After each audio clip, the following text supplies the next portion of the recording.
Omoshola Deji, your favorite political scientist, public affairs analyst. Yes, this is the day the Lord has made. And of course, we will Polithink and be glad in it. Yes, we will Polithink and be glad in it because this is the day the Lord has made. Over the weekend, we had back-to-back analysis about the Edo governorship election. The analysis was back-to-back about the Edo governorship election. Well, Monday Okpebholo of the APC has been declared winner by INEC, and a lot of intrigues has been going on as regards that particular election. Well, today we'll be diving into the intrigues of the election. We'll be doing some post-election analysis, and also we'll be talking about some other things, maybe like the CNG bus conversion. Is it economical or not? Then maybe we can touch on River State politics as well. Of course, this is the day the Lord has made, and of course we will Polithink and be glad, and be glad in it. Good morning, good afternoon, good evening, wherever you are watching me from. Again, this is your favorite political scientist. You know what I call myself? I call myself your sure plug on politics and happenings in the polity. Yes, I'm your sure plug on politics and happenings in the polity, and this is where we make it happen. Yes, this is where we make it happen. Polithink live. Of course, you would have time to call in as well. A lot has been happening in the polity. Different kind of things has been happening. So we will be reviewing them. We will be looking at what has been happening, and we will be dissecting some of all these issues that has been happening in Nigeria. A lot of, Nigeria is a place whereby there's always one news or the other. Nigeria never lacks news. Nigeria is always in the news for one reason or the other. And if you look at it, my mandate stolen by those who don't mean well for Edo, that's coming from Asue Ighodalo. My mandate was stolen by those who doesn't mean well for Edo, that is coming from Asue Ighodalo. My mandate was stolen by those who doesn't mean well for Edo. Well, the thing is, was your mandate really stolen or did you lose? Well, now it is left for the court to decide the winner of the election. Like, it's becoming a ritual in Nigeria. It's becoming part of our electoral culture, although wrongly, that every election has to be decided by the court. This is wrong, okay? Let's say if elections are decided by the court occasionally, if elections are occasionally decided by the court, then that's fine. And the people that have been watching me regularly will know that I have asserted that this Edo election will end in the court. And if the feelers that I'm getting is anything to go by, PDP are going to challenge the election. PDP are going to challenge the election. But one thing is, if people are saying they are rigged out, let's just look at it from this perspective. Olumide Akpata is also saying that, that it was rigged out. So you imagine that, okay, if they rig you out in a state election, you score 22,000 something. A migrant 22,000 something in a governorship election. Were you really rigged out, or was it that you are not wanted by the people? But then the guy has said, okay, I'm ready to serve in any capacity for better Nigeria.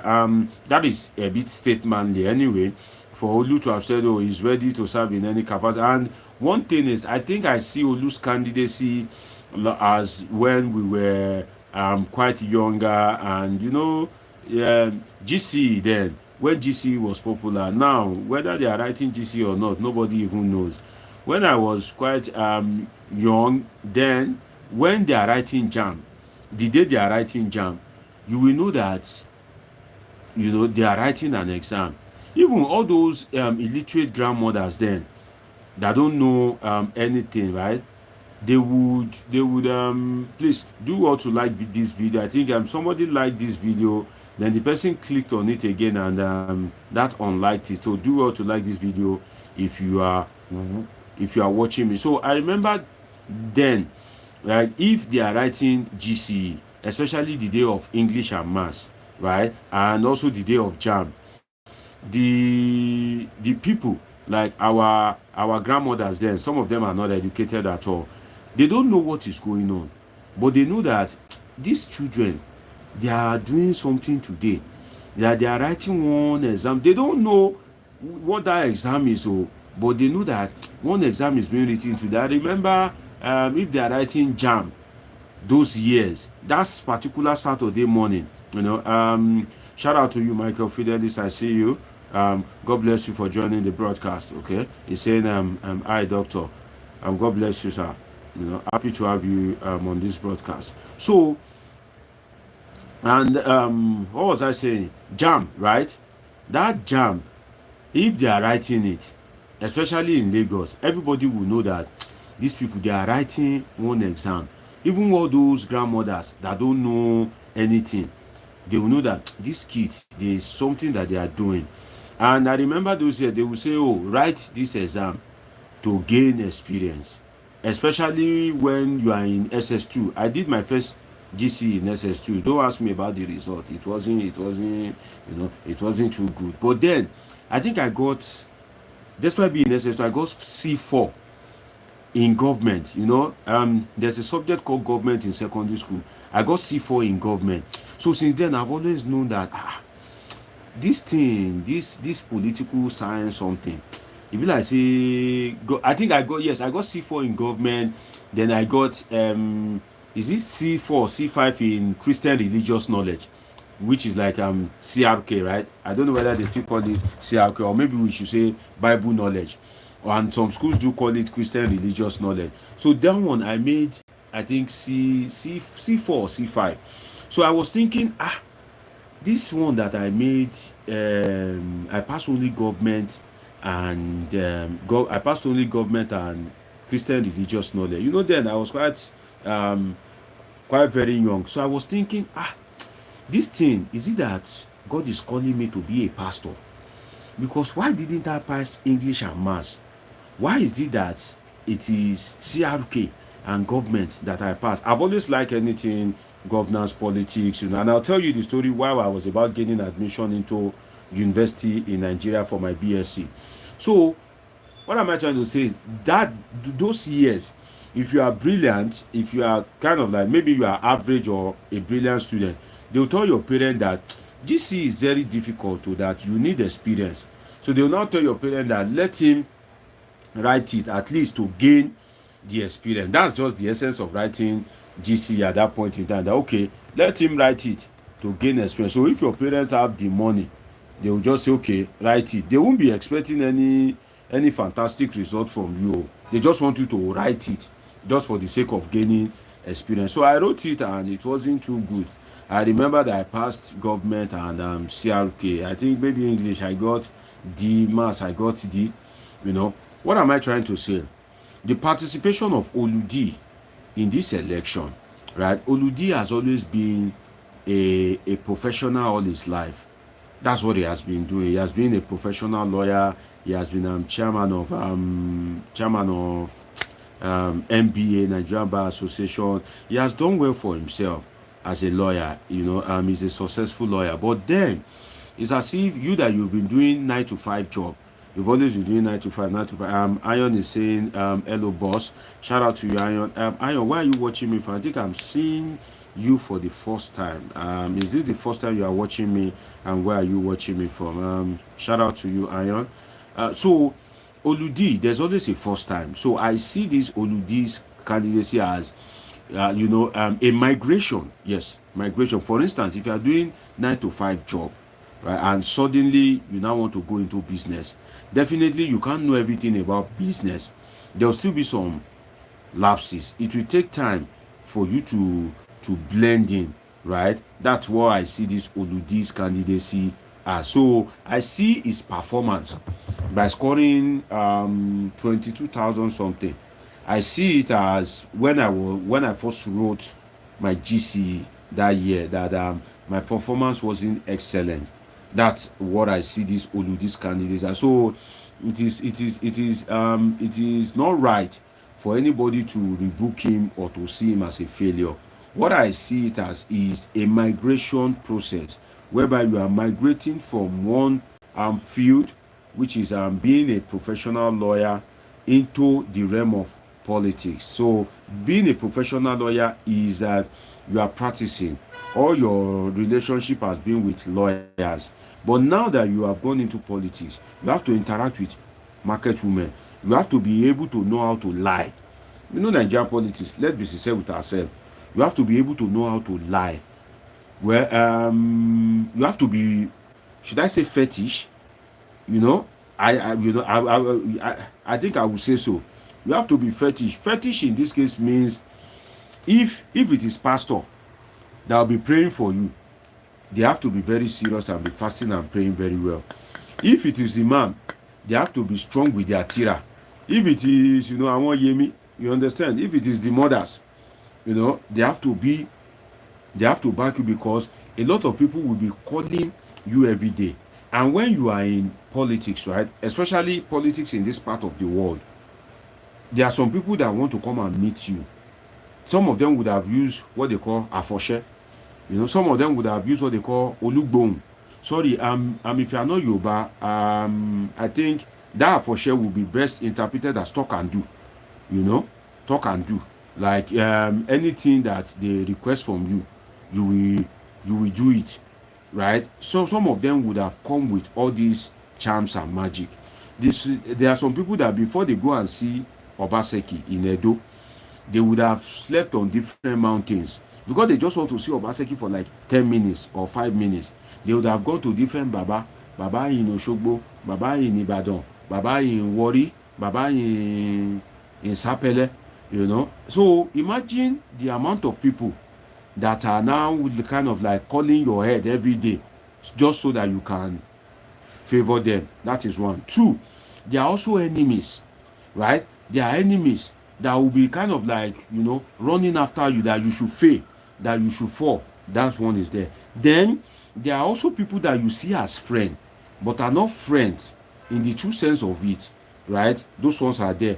Then there are also people that will benefit from your fall, that they are either thinking bad about you, or they are neither here nor there. Let me explain that for you. For instance, if you open the mind of Kashim Shettima, right?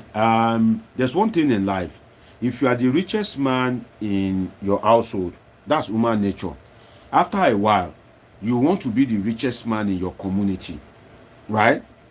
After being the richest man in your community, you want to be after being the richest man in your house, that house you are living, you want to be the richest man in your street.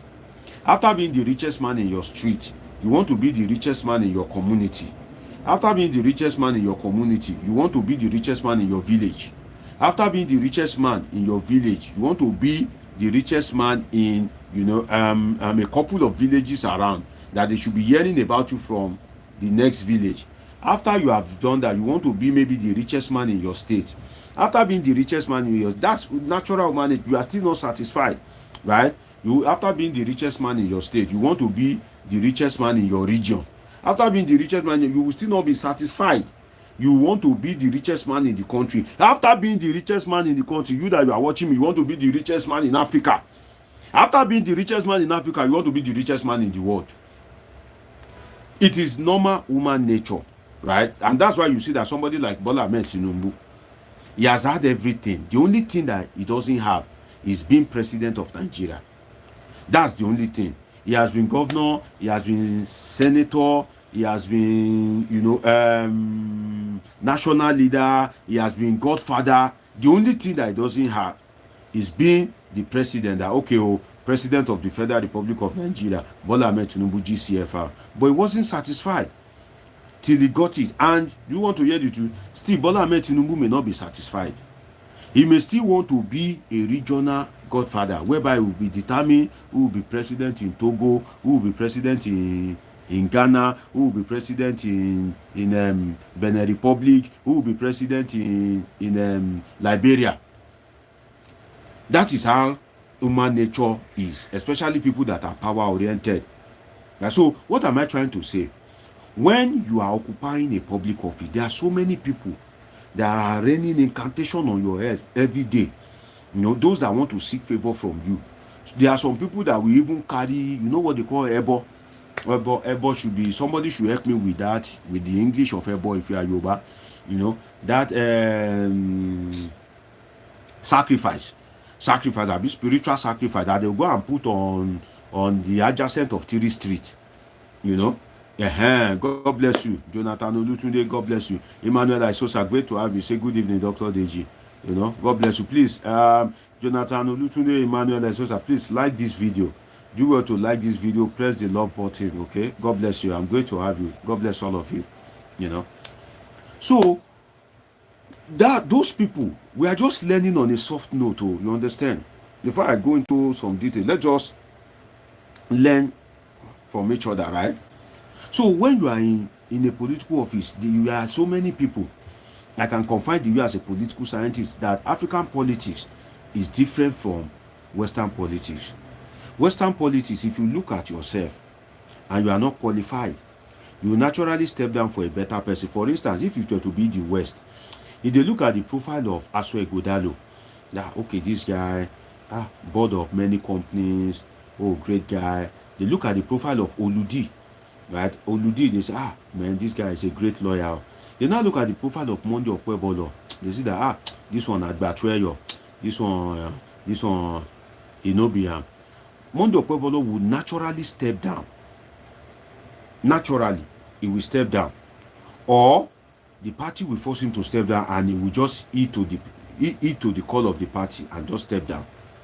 But here in Africa, our politics is so different that you see it is that person that is the least qualified. That person is that person that will win.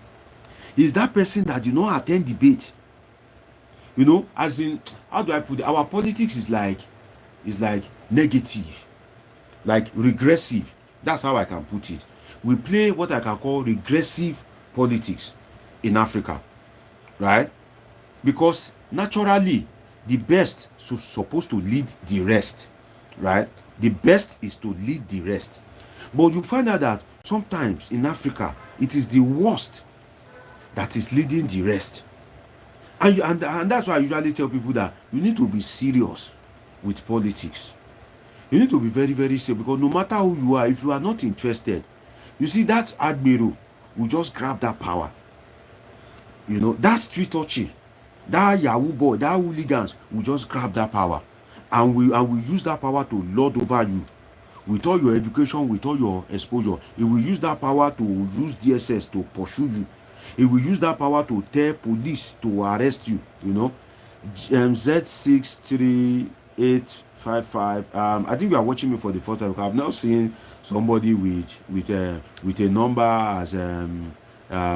as my viewer, but I'm glad to have you. Do well to please subscribe, turn on the notification button if you are watching me for the first time. This is Polithink with Dr. Omoshola Deji. Yes, Dr. Omoshola Deji is a political scientist with a PhD in political science. I'm glad to have you here. The only thing on this platform, we don't abuse, we don't insult, we just learn from each other, and that's what we call polythinking, right? And very soon I'll be activating the phone lines, okay? I want to hear from you. Get your spare phone and call me, and let's polythink together. And it doesn't matter whether you call me yesterday, just call me at any point in time. We can also polythink together, and let me hear your thoughts about politics and happenings in the politics. So get your spare phone, get your pen and paper. The number to call if you want to contribute is +55 13 99 Some of you already have the number anyway.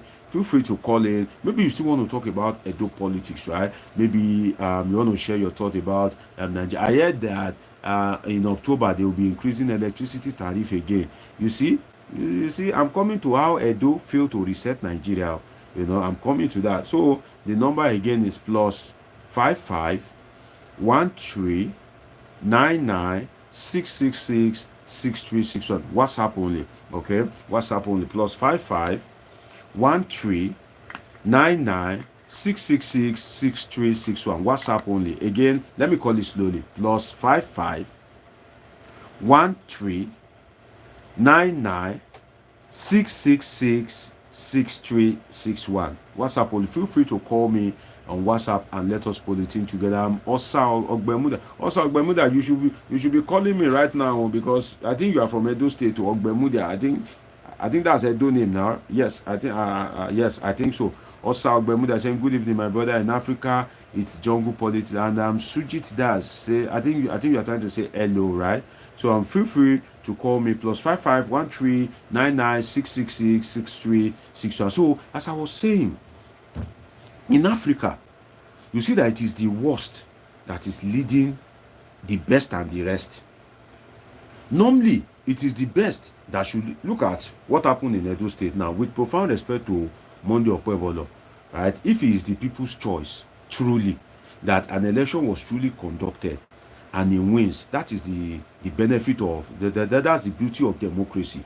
Right? If people say that, oh, it is him that they want, it is okay, right? But the truth is, from my assessment as a political scientist, he is the least out of those three.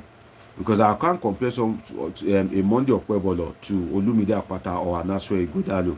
But then don't tell me about philanthropy. If you say Monday Okpebholo is a philanthropist, that means that you are agreeing that we are really in a state of destitution.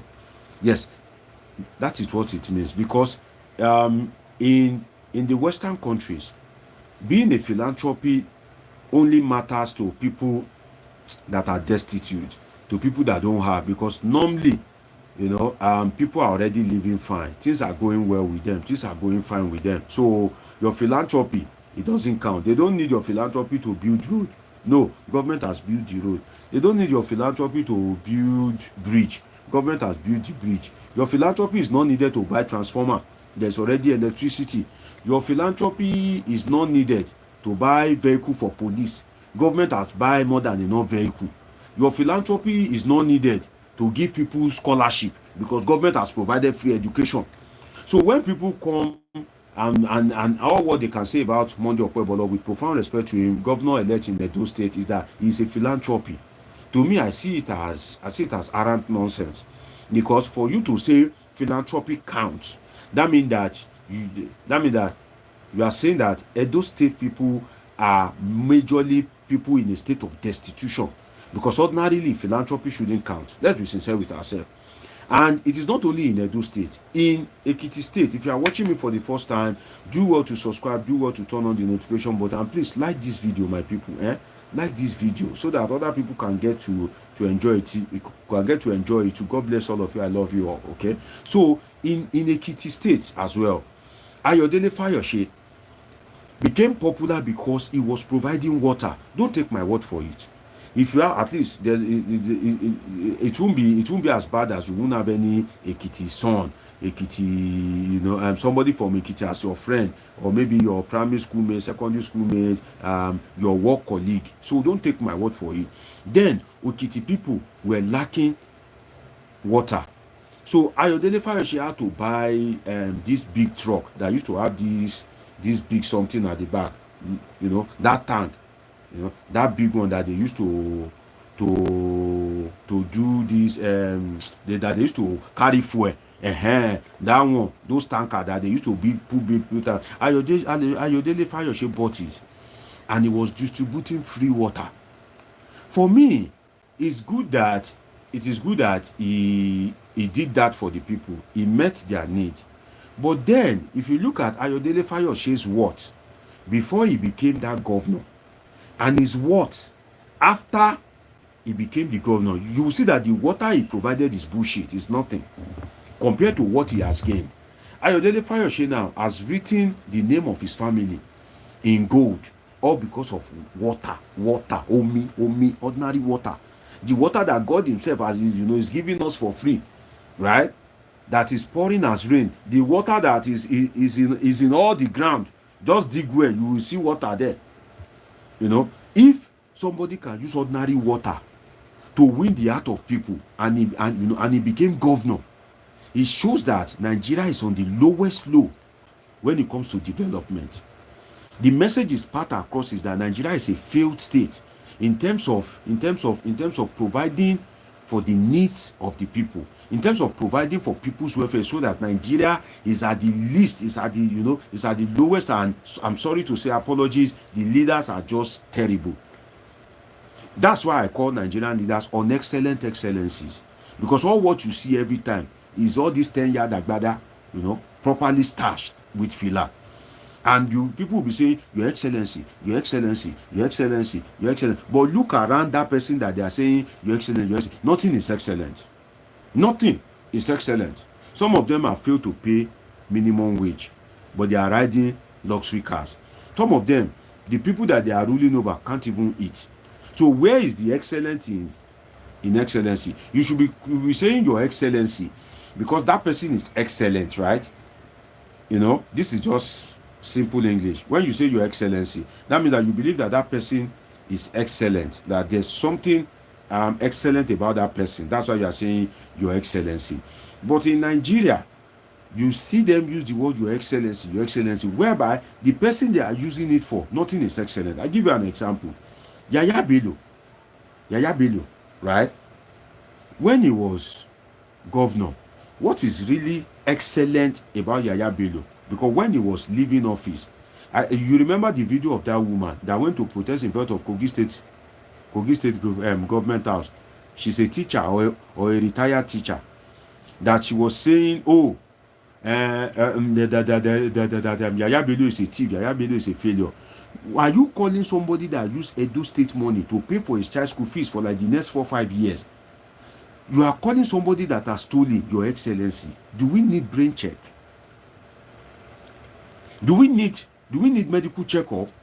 Because the word Your Excellency in Nigeria is just an abuse word. Because look, see, I've said it before that if you have been opportune to govern mainly, let's say local government is just a redundant tier of government. But let's say state and federal government. If you have been able to govern in any capacity at the state and federal government, right? If you have been able to lead in any capacity, for instance, at the federal government, if you have been a president, vice president, minister, special advisor, senior special advisor, ambassador, then at the state level, if you have been a commissioner, special advisor, and all that, and Nigeria is still the way it is now. Your state, because all those states, you know, they are what we call you know, not much difference from each other. If your state is still the way it is now, with the level of untitled development, you should be ashamed of yourself. Yes, you should be ashamed of yourself. You should, in fact, you should be burying your head in shame. If you have ever occupied any political, let me say from, I won't say 1999, let's say from 1960. Because why? If you have laid good templates, if you have laid a very good solid template, it will be difficult for people not to follow that template. Like Lee Kuan Yew now. Lee Kuan Yew in Singapore, the template that he laid became a norm, and people are following that template. So that's why somebody like me, I see Obasanjo as a failure. Because when he created the EFCC, instead of EFCC to be fighting corruption, he was using it against his political opponent. Ribadu was like his attack dog. If he had used EFCC rightly, people would be afraid to steal now. Right? And even Mr. President, Bodabola, now that Bodabola quickly go and change national anthem, why don't Bodabola use that influence, right, to change some part, to change the punishment for corruption, that the punishment for corruption should be death by hanging? Imagine if Bodabola has done that.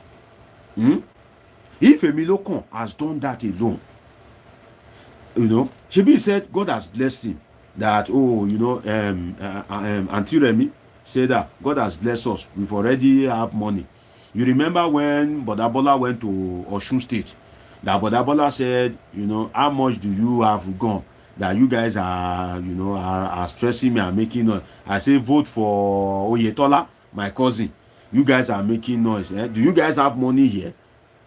For somebody to say how much does the state have? Some of you are underestimating Bodabola. See, Bodabola just want to use, he just want Nigeria to use, because it is his time. Obasanjo enjoyed, Buhari enjoyed, Yaradua enjoyed, Egbon Jonah enjoyed. He now reached his turn. You guys do not want him to enjoy. That is just what he's doing. If Bodabola want to use his personal money to buy that jet, that Airbus, You know, but Abola is just in the corner of his room. He's just laughing at all of you. Say, look at all this. You see them. How much airballs did I buy? That all of them are making noise. What kind of insult is this change? I was shocked when somebody like Dele Momodu, Boda Dele, when Boda Dele was on TV, and he said he has known Bola Ahmed Tinubu for a year. That forget, but no Bola, Boda Dele Momodu of Ovation is PDP guy. He said Bola Ahmed Tinubu is stinkingly rich. That is his word. Stinkingly rich. If you are watching me for the first time, please take a moment to subscribe and turn on the notification button. We are just politicking together, right? It was a long weekend. I was doing live back to back.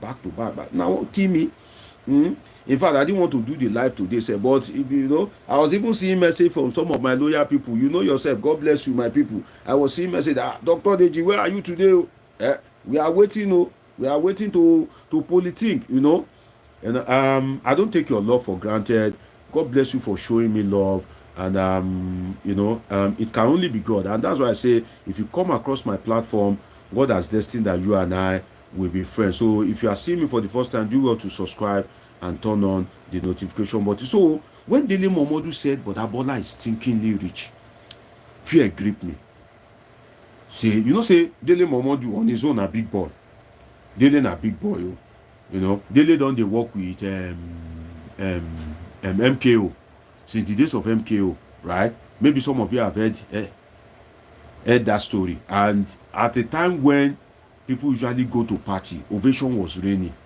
All these big boys, all of them want to appear in Ovation. It's now that Ovation is not reigning like before. So when Bodadele says Tinubu is a big boy, that forget, I shock. And the evidence is clear now. The evidence is clear. See, if you want to know that there's money, there was a time I drove, I was quite busy, in Lagos State at that time, and like almost every day I was going out to different places. And I was imagining that see how this state big. And if you go to Ladipo, you see different shops, everybody there. If you go to, Oshiomole Market, Eko Dumota, and one person is in charge, one person where, yes, Johnny, I think I need to remove you, No, I need to remove you. God forbid that thing. No. You are removed. Bye-bye. We can't see you again. God has created this country with a lot of beautiful girls. Go across the world. At least I've been opportune in my life to go across different continents. You see different. See, God not the greatest artist. I'm telling you, God is the greatest artist. You see different girls, different pretty ladies, black, white, tall, short, No, that person that is talking about, you are banned for life. So as I was saying, all these places, please, if you are watching me for the first time, do well to subscribe. Please take a moment, just click the subscribe button, okay? Show some love and like this video. Let us politic together. So I was wondering that in Lagos State, if somebody is in charge, see, if you want to be rich, let me tell you something. In Lagos State, if they've laid curse on you, God forbid, I'm just using it as an example. Listen to me. If the witches in your village, maybe your grandmother has done them something wrong, the witches in your village are after you. All the wizards, all the rivers and streams in your village, if they're after you, let me tell you, let them put you in charge of Lagos State. All the money that is earned in Lagos State today, just one day, all the Yaloja, all the money that they collected from transporters, right? All these commercial bus, Keke Marua, Okada, taxi drivers, all the money that is generated today in Lagos State, if they give it to you, no matter the cost that they place upon you, you can never be poor. Except when they give you that money, you now fail to pray. If that money is with you and you realize that you are under a curse and you are spending the money and you are praying and fasting, God is a faithful God. So if somebody is now in charge, fully in charge, for 8 years, one, that person has now been in charge of that same Lagos State. See, in fact, if they put me in charge of, they should tell me that, Deji, pick any 10 streets in Lagos State, 10. I'll pick Lawansin. You know Lawansin in Surulere, where all those big shops are.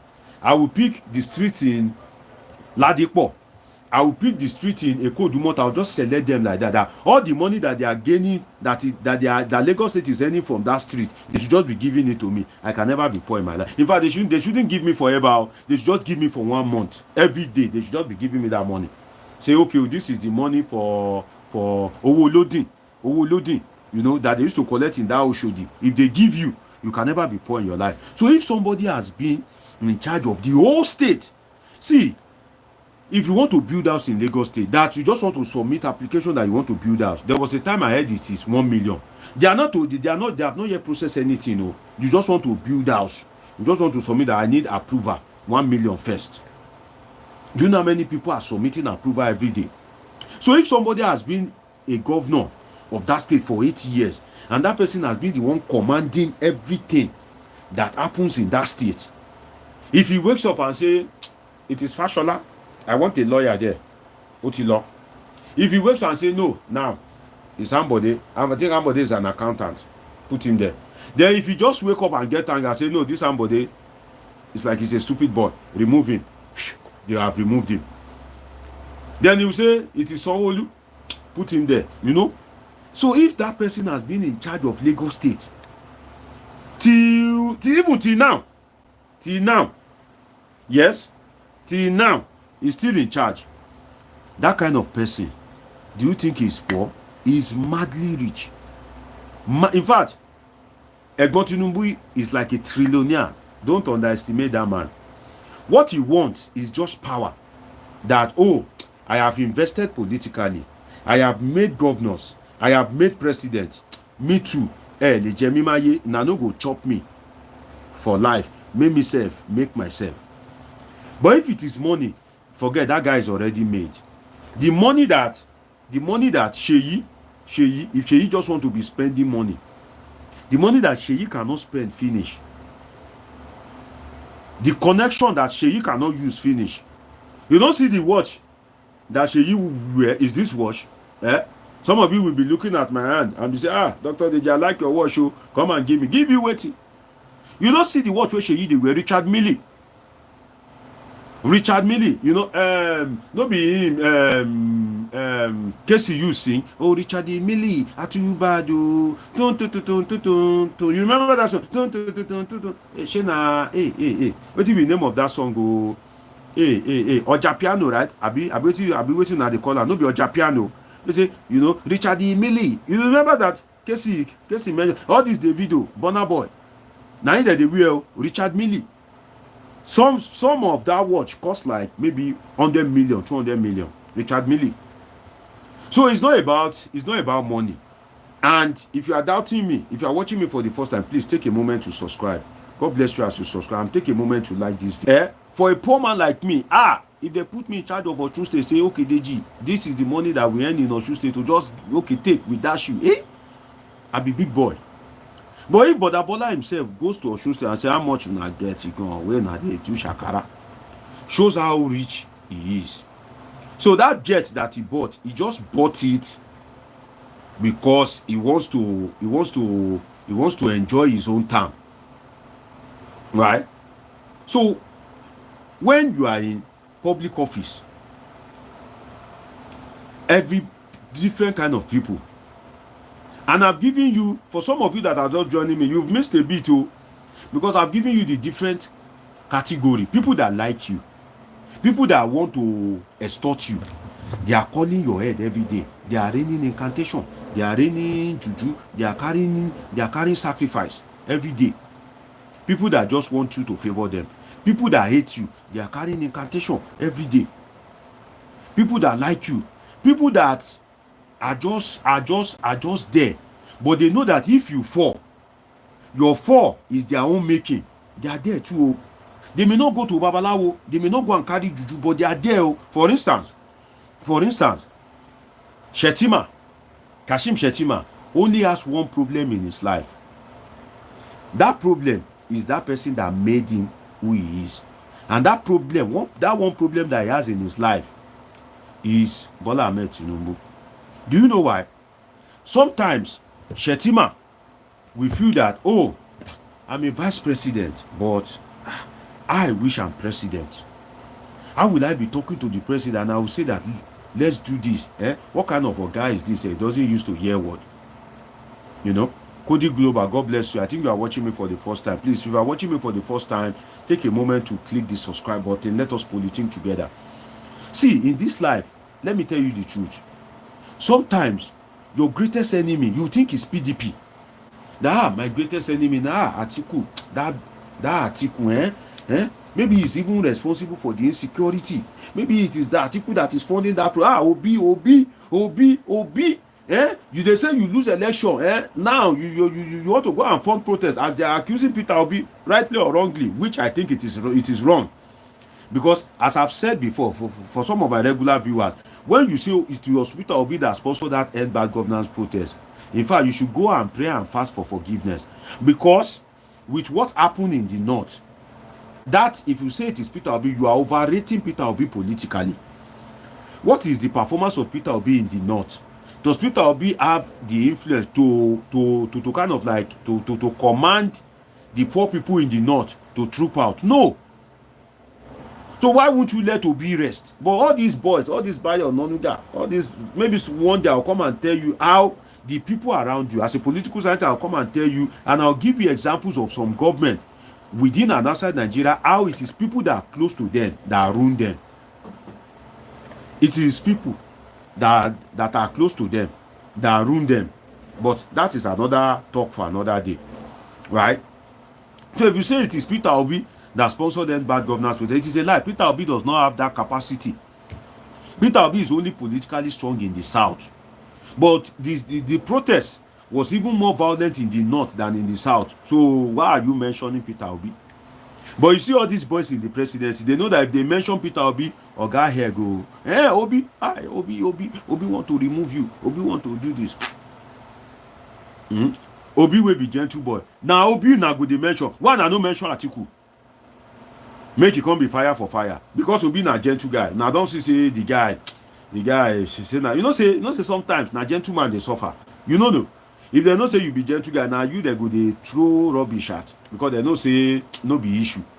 But person where they don't say now weary. Say if you flog him with cane, go carry onion, break your head. People no go near him. You know. So when you are in public office and everybody is calling your head, this one is saying favor me. This one is saying you should die. And some of the people saying you should die, they are in your cabinet. For instance, Shetima is one step away from glory. If you are opportune to ever become a president of any country, it is not by power nor by might. You know, here and Duru say, please adjust your sound. It is breaking up. Please do well to subscribe. My sound is fine, though. Maybe it's your network. My fellow Polithink, please confirm the sound. Please, is the sound okay? Because here Iduru says my sound is breaking up. Please confirm the sound. Is it okay at your end or is it breaking up? Or if it is okay at your end, then that means it is if you are here Iduru's network. Please confirm for me, Polithinkers. Put it in the comment section. Is the sound okay at your end? Let me know, please. So as I was saying, Shetima, as he is now, is just one step away from glory. You know? Okay, Willie is saying the sound is okay from his end. Okay, Emmanuel, I so saying the sound is good. Iduru, I think it's your network. But I think you are watching me for the first time. Have you subscribed? Please take a moment to click the subscribe button, my people. Show some love, okay? Show some love. Let's be Polithinking together. This is where we make it happen. So, Kashim Shetima is one step away from glory. Andrew Omo, shout out to you. If you are here to subscribe, please subscribe. Turn on notification. Kashim Shetima is one step away from glory. See, when person will be say when you fall, person will say when you fall, It go be your own rising. Beware of him. Person will say when you fall, listen to me, oh, like the stalker, that comment I go say, listen to me, you know. When you fall, my sound is okay now, my people. My sound is okay. I'm coming. Let me quickly try and check some. My sound is okay. My sound is okay, you know. Persons maybe say when you fall, that your fall is his own uplifting. Be very careful. If Bola Ahmed Tinubu, if he fall now, today, Shetima go rise to glory. Do you know that? If Bola Ahmed Tinubu, let's say, God forbid, oh, you understand? If anything happens, say, Oga just pay me, God forbid, oh, I know we shan't dare to, because all these people, you know, he gets so way that they buy for money, he gets so way that they buy for evening, he gets so way that they buy for night. It is saying a small thing, you know, Bola Ahmed Tinubu high, he big, It is saying a small thing, no whether na juju or God chop, we say, I pop out. No be me talk more, we just they play, oh. You understand? But that Bola they play before you go send DSS after me now. I know say Nigeria now everything at treason. You just say but that Bola you get big eyeball now. They go say you want to remove him for president. They go charge you for treason. You dey waka for street now. Maybe if you just wear PDP cloth now, you know small time go become treason. You go promise me renewed hope. Small you go give me hopelessness. If I talk, they go say na treason. So, but Abola, I know abuse you, see you, na Polithink, so na demo, no be me, So, as I dey talk, any stage you are in life, if you are watching me for the first time, do well to subscribe and turn on the notification button. If any stage you are in life, that person that when you fall, right, that your fall, now your own rising, be very careful. You understand? That person, if he love you, don't mistake me, if he love you, you understand? For instance, now, if you die, your child go be in charge of your company, right? Your child go the command. But that your child, you know go believe, you know go really want say make you die. Or even though you know say if you die, now you go own that your car. But your child no go believe say make you die. But you see, if you dey any organization, that person wey dey before you, if he like you, if he dey play mind, but there's something in human beings. For instance, in Lagos State, Obafemi Hamzat only rise to glory. So if Sanwo-Olu is to be careful of anybody, is first Obafemi Hamzat. Suppose they watch her. Say, I know you are a good guy, but eyes on you, bro. Except if it is a family thing. But if it is an organization, forget. So in life, you have to be very, very careful. You have to be very, very careful. Very, very careful. If you lose God and you die, our law, you know what they call our law? It's gone. Oti law. You know? So that is why leadership sometimes it is not as easy as it sounds. For instance, I'll give you an example. Somebody will be governor for 8 years. That governor will not remember to tie the road to his hometown. And is the number one citizen for 8 years. Would you say an easy thing? Is the number one citizen. For instance, if they give you opportunity now, you first want to attend to your family, right? If they give me opportunity, maybe I first want to attend to my family, but somebody will be governor. He won't remember to tie the road that leads to his village for 8 years. Why? As this juju they drag on like this, you know, say now, person now, you sit down, they read tira, la la la la la la la la. As that la la they drag on like this. Some people they say, oh, Eriwoya Ayagbo Ayato. That Eriwoya Ayagbo, they drag on like this. Some people now, they say, Father Lord, you know, that they read Psalm. That Psalm, they drag and go like this. You know? So as those things they drag and they drag and they drag and they drag and he go they drag and till so tey. Now when he hand over power, the thing go leave am. Now then he go come clear. Don't take my word for it. Go and look at Abeokuta when Obasanjo left. Abeokuta was nothing to write home about, and Obasanjo was in power for 8 years. 8 years. But Abeokuta was nothing to write home about. That's why we don't play ethnic politics. Let me tell you a story.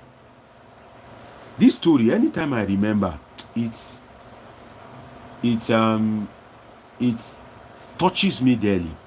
You know, when they tell you a story, it is different from when you witness the story yourself. Then I wasn't as old as this, right?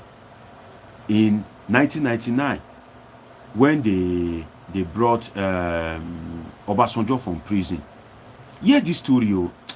It's a touching story, but may God help all of us, right? If you are watching me for the first time and you are yet to subscribe, please take a moment to subscribe. Jamie Greens, you said no story, shut up now. Well, sorry, you can't watch me again, because one of the principles on this platform is we don't abuse. People that have been watching me knows we come here to learn from each other. So James Greens, bye you. I have to remove you. You can't watch me again forever and ever. Bye. Sorry, you are gone. Sorry, sorry. Sorry. Tony Elugwaya, says, what are we discussing? We are discussing Edo and leadership, right? The challenges of leadership. Maybe you are just joining us. The people that join me early, they know what I'm talking. I'm discussing Edo. I'm also discussing the challenges of leadership. God bless you, Tony Elegwanya. Sorry if I did mispronounce your name once in a while. You understand? Say, they easy. Victor says no be juju na pure greed. My brother, juju dey among. Juju dey among go. I'm telling you. See, in an environment where politics is very lucrative, don't you know that in other climes people have alternative address? What we call alternative address. In Nigeria, I'm a politician. When did politics become a full-time job? There are people in body since Bola Ahmed Tinubu got there that they have vowed that Bola Ahmed Tinubu na my brother's friend. By the time Bola Ahmed Tinubu go live there for 4 years, I must don't build house for Lekki. I must don't buy 3 cars. I must don't marry second, third wife. I must don't send out my child go America. I must don't buy house for New York and Dubai, all on Nigeria's money. Some of these things. Do you think it is an easy thing? For instance, Bola Ahmed Tinubu just remove fuel subsidy. Let us reason with us. Say just remove fuel subsidy. But people that are providing electricity, you want to go and meet the same man so that you can be making profit. It is an ordinary eye. Somebody that has experience in politics and he knows, he is supposed to know what public affection means. And he knows from the mass that people that don't want him in power, that is if you had the vote of that people that are eligible to elect president that vote. If you had the vote of Kwakwaso of NNPP, Peter Obi of Labour Party, and this guy, Atiku of PDP. If you are watching me for the first time, please take a moment to subscribe and turn on your notification button. God bless you. One of the major rules on this platform is we don't abuse. If you abuse, you can't watch me again. Put it up. So we respect each other a lot, we just Polithink. Now, Peter Obi, Atiku, if you merge all their vote together, they are not up to that of Tinubu at all. What that tells you is people that naturally want to select president, that are eligible, that have voters card, the people that doesn't want Tinubu, that doesn't want him, are more than people that voted for him. Let's be sincere with ourselves. So, Bola Ahmed Tinubu, naturally, he knows these things. But then you want to go and meet him that remove the subsidy on electricity. And Oga just remove subsidy on petrol. You think it's in a small eye? It is in a small eye. You don't know. It is in a small eye. God bless you. Abiranki said, I just subscribed. Thank you for what you are doing. God bless you, my brother. If you are watching me for the first time, this is Dr. Omoshola Deji. Dr. Omoshola Deji is a political scientist with a PhD in political science. And what we are doing right now is we are Polithinking. Please tell your friends, tell your family about this page. This is a mature page whereby we just discuss about politics and happenings in the politics. We don't abuse, we don't insult. I don't care if you are Yoruba, if you are Igbo, whether you are PDP, whether you are Labour Party, whether you are, ZLP, whether you are APC.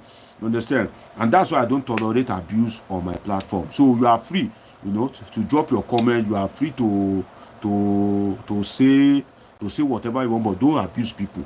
You understand? Because I've noticed that on many Nigerian platforms, people will just be abusing people's destiny. Some of you will sit down in front of somebody that is talking. You are watching that person with your data. You are doing, you are using your time. And that person will be abusing your innocent father that is old or dead in the grave. And you still sit down there. The person will be cursing you. I've watched a platform before that the presenter was cursing everybody watching her. And people were still there. And I'm like, So here, I vow that on any of my platform, that will not be tolerated. Mickey TV, God bless you. I see you, my brother, Mickey TV, one of my regular viewers. Shout out to you. Lord Lucas, I know my people know me. Brain Tech, God bless you, my brother. And Andrew Omo, I think Brain Tech, Andrew Omo is shouting out to you, I'm still looking forward to Polithink marriage. People that will meet themselves on this platform and decide that they want to go and marry. Now that they go no say I get suit. Put on my suit, carry Bible. Do you hereby accept? Do you hereby accept? Mr. A says, I am homosexuality supporting. What concerns homosexuality with what we are doing? Tori Olorun. What concerns homosexuality, Mr. A? What concerns homosexuality? If I remove you now, people will say that I remove you. Please, so don't talk about anything homosexuality here. If you want to practice homosexuality, that's between you and God, though. But me, I'm a straight person, I'm a straight person. Okay? I love do you know the kind of girls that God has created to this world? Tall, black, Chinese, Asians, Europeans, black Americans.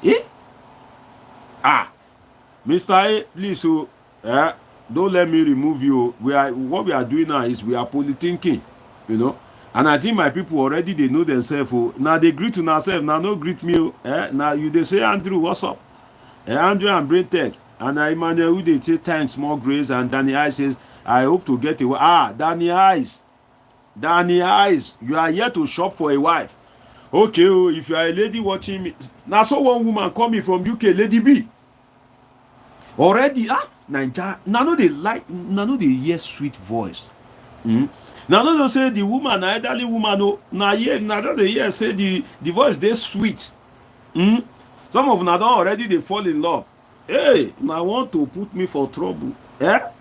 You want to go and be toasting married woman on Polithink. Hey, Brain Tech say we are straight and we like big. I like big things. So Brain Tech now true. How person go? Sorry. You understand? I respect your view. You feel like anything where you like. But from my own culture, you will leave all the sweet ladies. Because, no, Kingsley Omote, I see your comment. It's a bit long, but I'll read it. Trust me, I see you. If you are watching me for the first time, do well to subscribe. Do well to turn on notification button. We are discussing leadership. So this one they call you, that one they call you, then they tear you. It's not easy.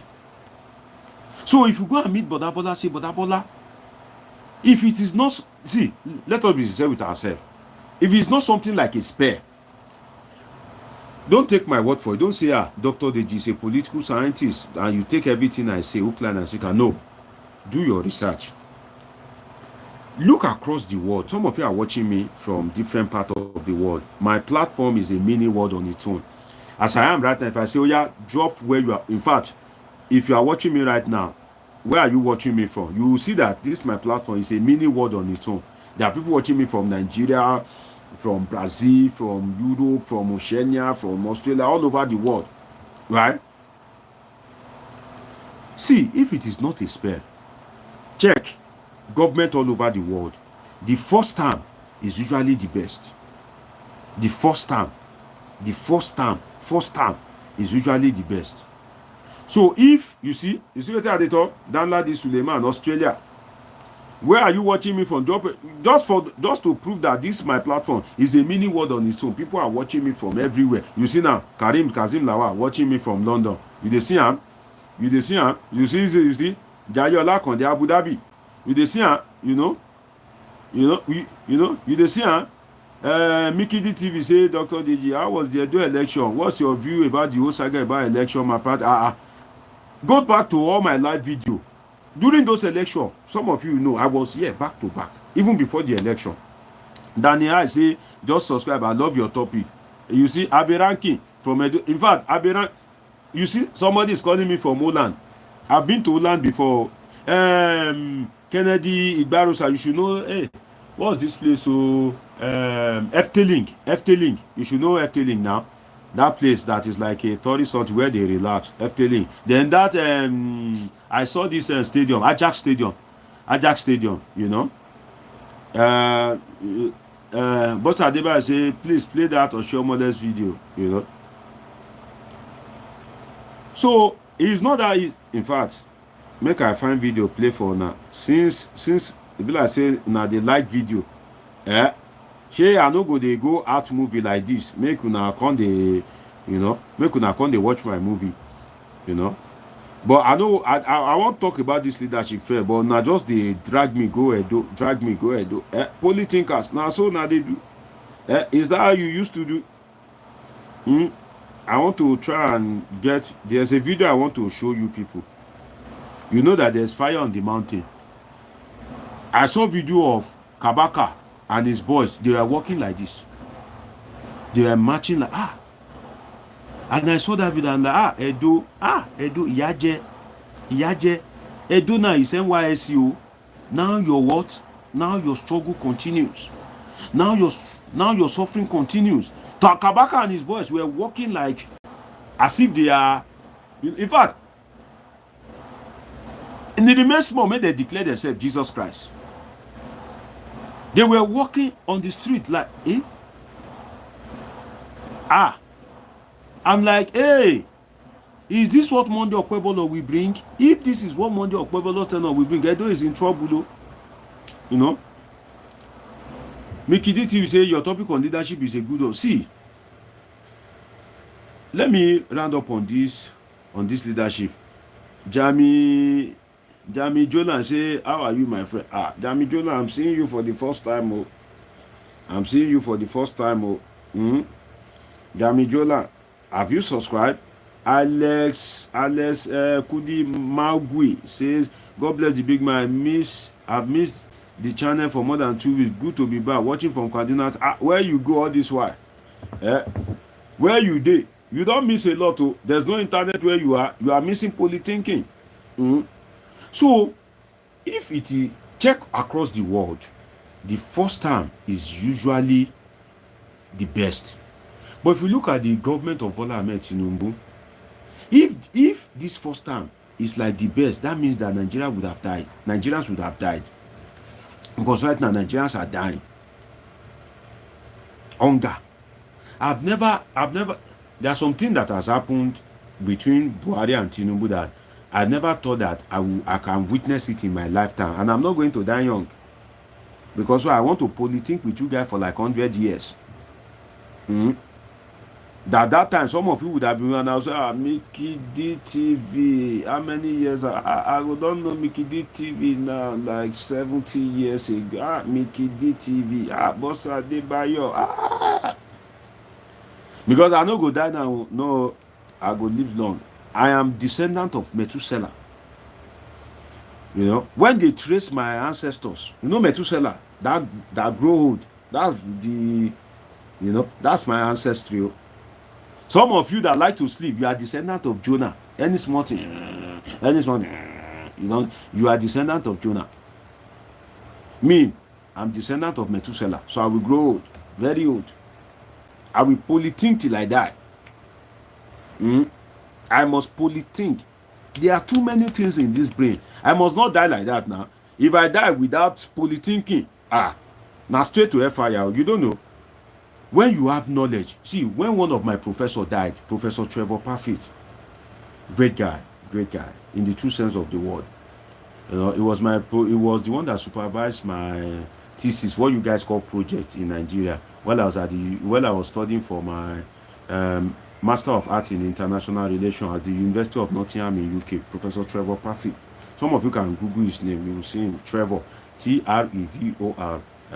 Parfit is Parfitt. He's dead, right? The kind of brain this guy has, the day he died, the first thing that came to my mind, how can Trevor die like that without giving me that brain? You just die like that. You're a wicked man, Trevor. You're wicked. Because the brain that guy has, how many brain me get? Forget their brains, forget, I can tell you fact. Their brains, like there are some young brains, there are old brains. You know, say now Africa we dey take to achieve. Now Africa we dey late to achieve, right? Africa or let me say Nigeria, we know they achieve quick. While I was doing my PhD, my landlord and my landlady, husband and wife, they are academic. They already have their PhD. I'm older than them. Very young. In fact, it was after the wife, yes, the husband has had PhD. It was after the wife got the PhD that they married. Very young people. I was looking at myself. I was ashamed of myself. They are saying, oh, maybe when they reach 40, they want to retire. I'm like, in Nigeria, 40. Now then the struggle of your life just continue. So one thing I've seen is in Africa, we achieve at a very, very, very, very, very old age. By the time that achievement comes, death is almost there. Death is almost there, Death is almost there. It is only in Africa that when you achieve at a young age, they will be beefing you. See, see that small girl. That small girl yesterday. Abroad, they will embrace you. They will give you opportunity. And that's why I don't like to teach in a place like Nigeria. Do you know why? There are some people there will be some old folks that go to Nigerian university. Some of you can attest to what I'm saying. There are some old guys that they have turned themselves into oracle. If they see vibrant brain, they feel threatened. The pay is nothing to write home about, no benefit. Then you still be pursuing me, taking my name to one baba. Upon say, you just feel say this now very vibrant guy. No. Make I dey do my personal hustle. Make I dey do my academic. Make I dey do my research, right? Let me be operating independently and doing consultancy. He pay me. I get peace of mind. And make I dey use my brain, dey polythink. This thing that I'm doing, I rate it as community service. Some of you don't know. It falls under community service. Okay, you know this thing, you are an expert in this thing. Let other people benefit from your knowledge. And they are not paying you, they are not giving you anything. That's community service. So some of you that have brain and you are not sharing it with people, you know how to make soap. You know how to make soap. You cannot do video and put it on Facebook to teach people. And you are here, you are watching Polithink every day. You are wicked. You are wicked. Share your brain too, right? So leadership is a very serious thing. Even, let us look at this. Sometimes you see that in a community, some of us, they will tell us that come and be the chairman of street association. Maybe they want to do carnival. You know all those carnival they used to do in Lagos many years ago. Some of you will fail.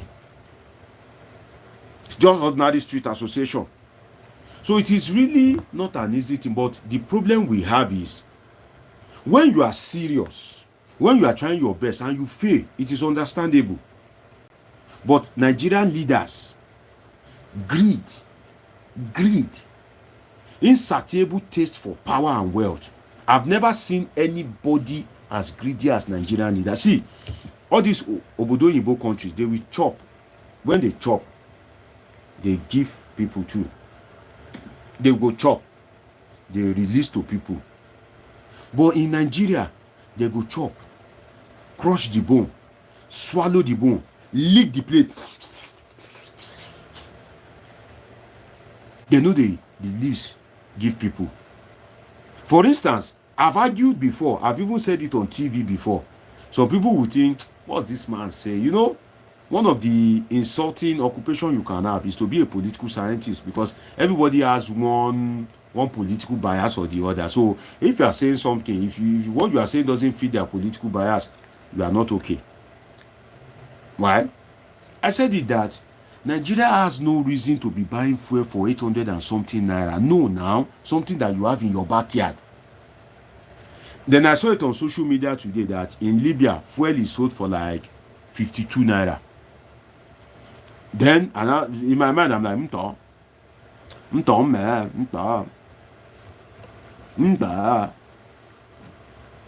if you have oil, if you are a good leader, and I'm not talking of Tinubu alone, I'm talking of the whole Nigerian leaders, especially starting from Gowon during the oil boom. When Lee Kuan Yew, when American leaders, Germany leaders were doing good things for their country, Gowon was saying Nigeria's problem is not money, it is how to spend it. They are using money to help South Africa to fight apartheid, ECOMOG. That's what they are using money for. Now, that same South Africa now, they don't want to see our people. Ingrate. I've never seen an ingrate like South African people. That's why I've never been to that country. South Africa ought to be worshiping us. Let me tell you the truth. They ought to be what? Do you know how many millions of dollars that went to this apartheid that they are fighting in South Africa? Something will no concern you. Your people never get good road. You no get refinery. You no get school. You they pump money go South Africa. Go they fight apartheid. You say you they wise? A mumu man. A mumu man. Your people are hungry. There's no good rail network in Nigeria. Nigeria was using money to fight apartheid in South Africa. They were using money. Liberia, what concerns you with Liberia? For instance, if it is Benin Republic, Ghana, Benin Republic and Niger, countries that share border with Nigeria, you think, if we did not support them, if this thing get out of hand, it will affect us. So let us spend money, to be our brother. But South Africa, do you know the truth? From the little experience I have, people that are not Africans, the only country they respect in Africa is South Africa. I'm telling you, the only country. Some of you are watching me from abroad. You will understand what I'm saying. The only country they respect is South Africa. Do you know there are some websites that don't open in Nigeria? Some of you don't know. There are some websites that when you open up, if you get to Nigeria, they have already blacklist restricted Nigeria. The same South Africa today, they will be saying, Nigerians, this, that. Nigerians are just illustrious people. See, Nigerians are terrible people. Let me tell how you guys are. If you're a Nigerian watching me, you are a terrible person. Let me tell you why. A Uganda lady that married, in the UK, right? A Uganda lady that married my non-biological uncle, in Yoruba land. If you have lived with, if you are watching me for the first time, please take a moment to subscribe and turn on the notification button. You are Polithinking with Dr. Omoshola Deji. Dr. Omoshola Deji is a political scientist with a PhD in political science, and this is where we make it happen. So take a moment to subscribe and turn on the notification button. Cosmo that say I miss my cat. His name is Springfield. His name was Springfield. Now me still Cosmo now me kill your cat. We are politicking. You are talking about cats. You say you miss your cat. You they suspect me saying na me steal your cat. I been a me killer. Okay, Springfield, oh, your owner has come to Polithink and say he is missing you. So Springfield, if you are opportune to hear me, your owner is missing you. Resurrect from the dead, or locate yourself back home before I report you to police. Springfield, your owner is missing you. So, Cosmo, I don't satisfy you, right?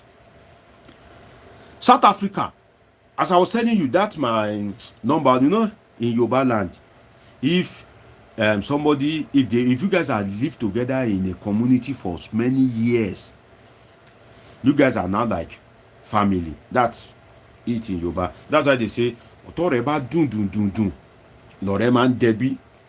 What does that mean? Is if friendship is sweet, if you have cohabited with somebody peacefully for so many years, 10 years, 20 years, 30 years, in Yoruba culture, that person is more or less your family. You have to treat that person like your family. You know, Emmanuel Black Shehu, I see you. Shout out to you. You know, Emmanuel Black Shehu says, my people, let's like this video. 19 likes. Using my people, it's not anywhere near 100 at all. Let's support and show love to Dr. Deji. Show love. My people, why are you not liking my video? Why are you not subscribing? And you are enjoying me. You are enjoying me. We are polythinking together. Do I need to fast and pray? Do I need to lay hands on you? Do I need to speak in tongues before you like my video? If you are yet to subscribe, do I need to go on 70 days dry fast before you click the subscribe? Some of you think it is money to subscribe. It's not money, it is free. Because some of you think it's money that they say when they say subscribe, that they will be removing your money. No, I know you. I know you prefer not to spend on me. But if it is all those girls, one day I will catch you. You know that place that you used to take that girl to. I will catch you. So as I was saying, that's my non-biological uncle, right? Married a Ugandan. I want to relate this to South Africa. Married a Ugandan. And the lady told me something. That my uncle went out. They were staying in Milton Keynes in UK. Right? In Milton Keynes. Some of you that are in UK we know Milton Keynes. In fact, it is Oxley Park. But I don't want to say the full street. I know the address often. You understand? But if I tell you now the address now, some of you will go there and go and be knocking doors, say we are looking for Dr. Deji. Did I tell you that I'm living there? Did I tell you that I'm living there? Some of you will want to go and collect UK visa now. You they use the address. You go they use the address. They go say, do you have contact in UK? You go list my name, say yes, Dr. Omoshola Deji. Oxley Park, Milton Keynes. My people. So I was now having a conversation with the lady. So I was trying to know how it is to marry a Nigerian and what it feels like, because I know Nigerians could be very crazy, right? So she now told me that there's one thing she discovers about Nigerians, that Nigerians are a unique breed on their own. She said Nigerians are kind of people that if they want to love you, they will love you with all their strength. She says if a Nigerian want to pursue you, right, and like a Nigerian man want to have you, he will use everything in his capacity. If you tell that man, say, I don't have time, I'm always busy, when I will have time is 3 a.m. in the night, that if you can come around by 3 a.m., maybe I can give you 30 minutes of my time. Nigerian man will be there 2:45 a.m. Now if it is a Kenyan man, if it is a Zimbabwe man, but a Nigerian, she said if a Nigerian wants to read, they will read so it's like they want to die. She said if a Nigerian wants to steal, they don't know how to steal small, they steal plenty. They will pack everything and still come back and open the door. Is this still remaining? One still there. Pick that note. They've already stolen, they already packed. They say that note under that table, yeah, pick it. Say that is the way Nigerians are. You see, if Nigerians want to work in an environment whereby Kenyan man will still be doing smeh, that Nigerians, you see them going all out. What am I trying to say? It is that going all out spirit, that suffer. We don't, say, there's a way suffer will reset your brain. You get how you go suffer reach, your brain go reset. So it is that suffer. We say different government gonna give you back to back. In fact, after this Tinubu government, the best thing we can get ourselves is happy survivor. If you survive this Tinubu government, if I see you, I will say happy survivor. That's the only greeting I can greet you.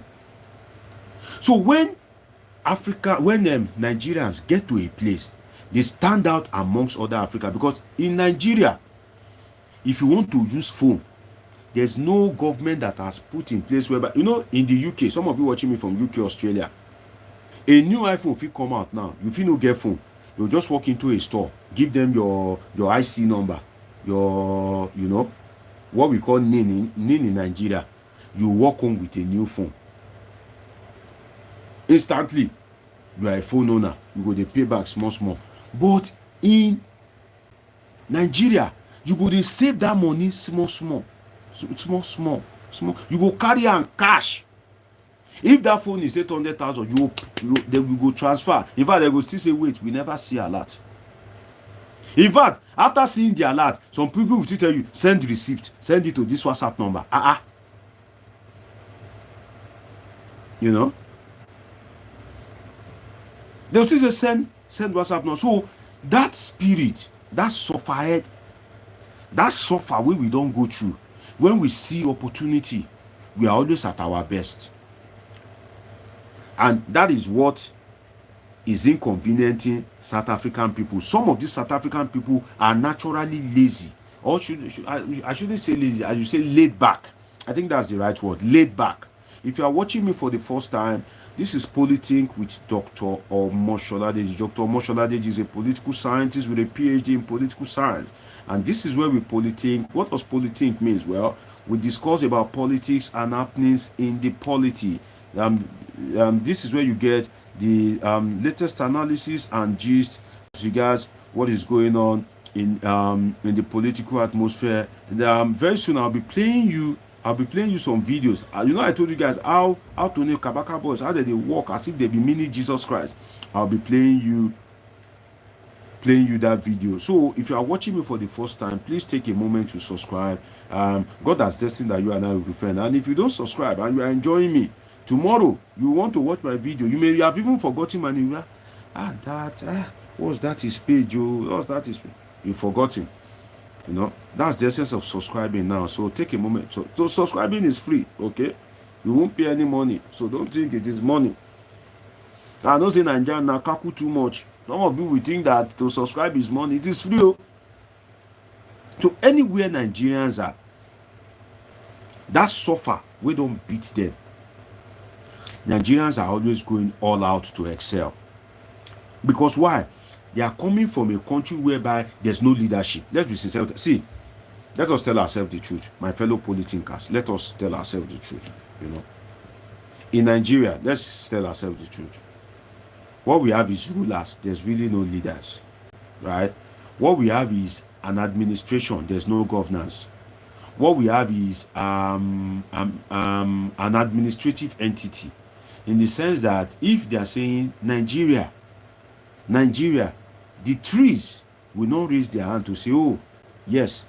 The stones will not raise their hand to say, yes. There must be a leadership, right? There must be people that must be communicated with, right? And we have people in Asue Rock. We've always had people in Asue Rock all over the years. So those ones, they are in charge. They are just administering over things, right? That is one. Two is, if you look at the way Nigeria is, there are some things that you must have as a Nigerian. For instance, if there's no if there's no administrative setting, how will you get your passport? Other countries are having passport. How will you get your passport? How will you get driver's license? Right? Will there be a police to kind of like for you to report to if you are being cheated or maybe you have any grievance, right? But in the true sense of governance that, okay, let us govern people. Let us kind of like, governance is largely about creating circle. For instance, there are so many theories, but I know all of you guys are not political scientists, so I won't go deep into these things. But there's something we call the social contract theory, that they are saying, how did government and leadership, how did it emerge? There's so many theories, so many about how, for instance, have you imagined that this thing that we call government, how did it even come into being? How? That this thing that we call government, how did it even started? Have you asked yourself that, the world, you've read about the world, right? The world, that some people believe that God for 7 days was busy creating the world. The Yorubas, they believe that how did they teach us in secondary school? In Yoruba knowledge, they believe that when is it Obatala, that he was holding N, N, kukuruku, that one, that he was holding it, and when he got to the earth, he was holding sand, and as he poured the sand, that the hen was using his leg to scatter it. Emmanuel Blasio says Odudua. Was it Odudua? God bless you, my brother. Was it Odudua? Yes, I think it was Odudua, right? Not Obatala. Yes, Obatala is one of the deity. You have many deity. Yoruba is land of deity. You have Obatala, you have Oshun, you have Oya, you have Shango, you have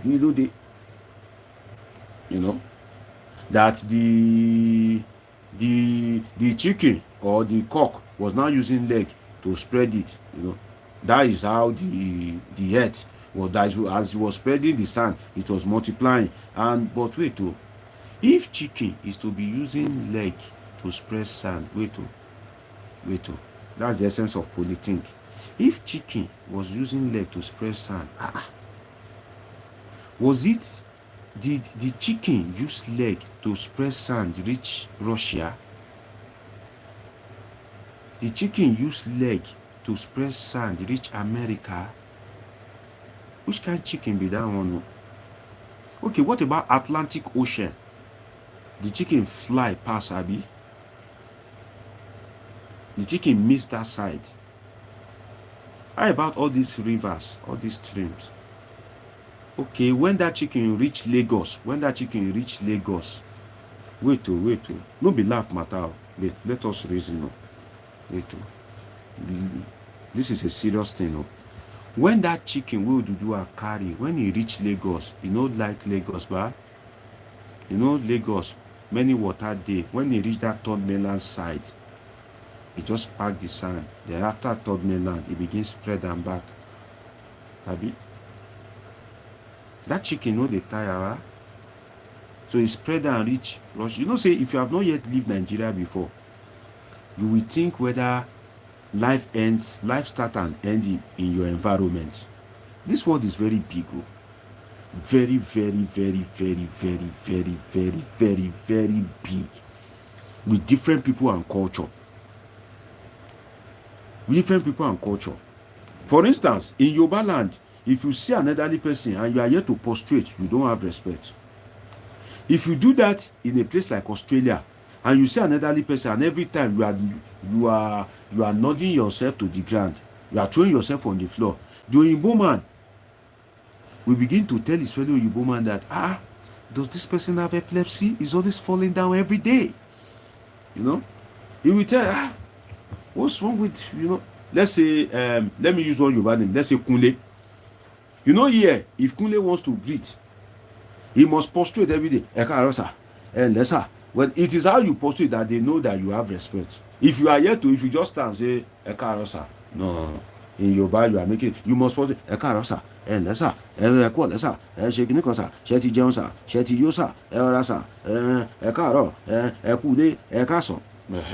are a good boy. But if you now find yourself in Australia, and every day your Australian neighbor is seeing you that When you wake up in the morning and you want to greet your father, maybe your father is the type that likes to do garden, right? And the garden is close to your neighbor's window. And your neighbor sees that maybe by the time you would have waked, your father would have been in the garden. And he sees that every day, when you see your father, you are always throwing yourself on the floor. That your neighbor will be telling you, say, are you sure Kunle is fine? Are you sure Kunle is not suffering from epilepsy? He used to fall down every day. I don't know why he falls down every day. I think that guy, I think that guy needs some medical attention. So in other words, that your own culture is nothing to them. So this word is very, very big. But then I've never thought of this Akuko thing. I've never thought of it before. That Odudua Akuko. I think I need to see some Yoruba historians to ask them that question. But the social contract theory is the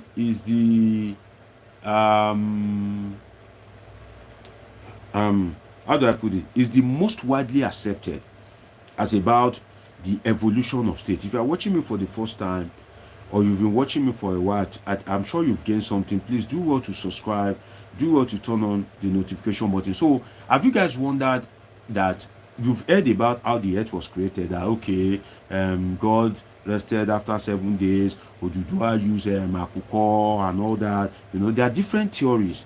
But have you wondered how did governance, this thing that they call government, how did it start? Right? How did it really start? For some of you that are not students of politics, there is this scholar that said life was short, nasty, and brutish. What that means is that I have power than you. I'm stronger than you, right? You have a phone. And me, let's say I'm lazy. I didn't buy a phone. But then I'm seeing that this your phone is very fine and I want it. Because I have power than you, I can easily tear you a dirty slap and collect that phone. You are building your house. Jeje, you are building your house. You build it the way they used to build house, with clay those years. You finish building your house. And me, I have power more than you. Maybe I have all these boys. When you want to park into your house, I can just come to you and say, where are you parking to? You dey crazy? Me, I get house. I never leave for house. You want? I said, get out of here. And there will be nobody to fight for you. That's why they said life was short, nasty, and brutal. I've forgotten the name of that scholar. Life was short, nasty, and brutal. You have a beautiful wife. You have a beautiful wife, right? You just married a beautiful lady. On the day where you carry the lady come, your neighbor that is very powerful, that has gymed or that have influence, will come and say, this woman, Namigo first, And there's nothing you can do because that your neighbor has power more than you. That your neighbor has influence more than you. You just bought a new bicycle. And your neighbor has power, influence, or juju. He will impound that bicycle that this bicycle is now mine. Do your worst. So life was short, nasty, and brutish. Brutality everywhere. Survival of the fittest. If they cheat me too, I will go cheat people where be say me I get power pass. You get power pass me now, you don't collect my phone, right? Me too, I will go meet people where be say I get power pass, go collect their phone. So life was short, nasty, and brutish. So people now thought that we can't continue like this. We cannot. Life cannot continue to be like this. Right? Let us come together and create something that if you do this, this is the punishment that you will get. So that at least all of us can have peace of mind. Now, Thomas Hopes, God bless you, Willie, great guy. Thomas Hopes, 77, I see you. Thomas Hopes, that life was short, nasty and brutish. They now say, okay, when they did that one, they are now like, okay, we can actually achieve more. For instance, all of us cannot, okay, if we even want to do something that will benefit our life as a people, as a community, you know, all of us cannot go and be buying cement, cannot go and be, we need some people at least to be coordinating their affairs.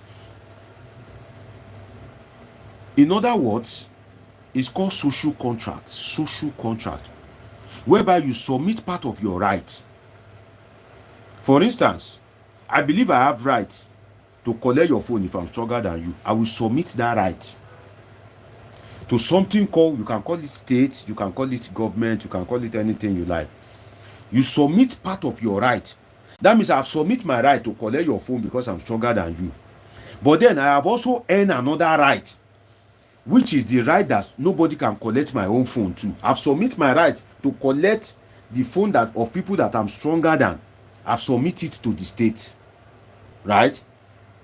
I have earned another right that nobody can collect my own phone too. If I collect my own phone, state, I'll come to you and that person will be punished adequately.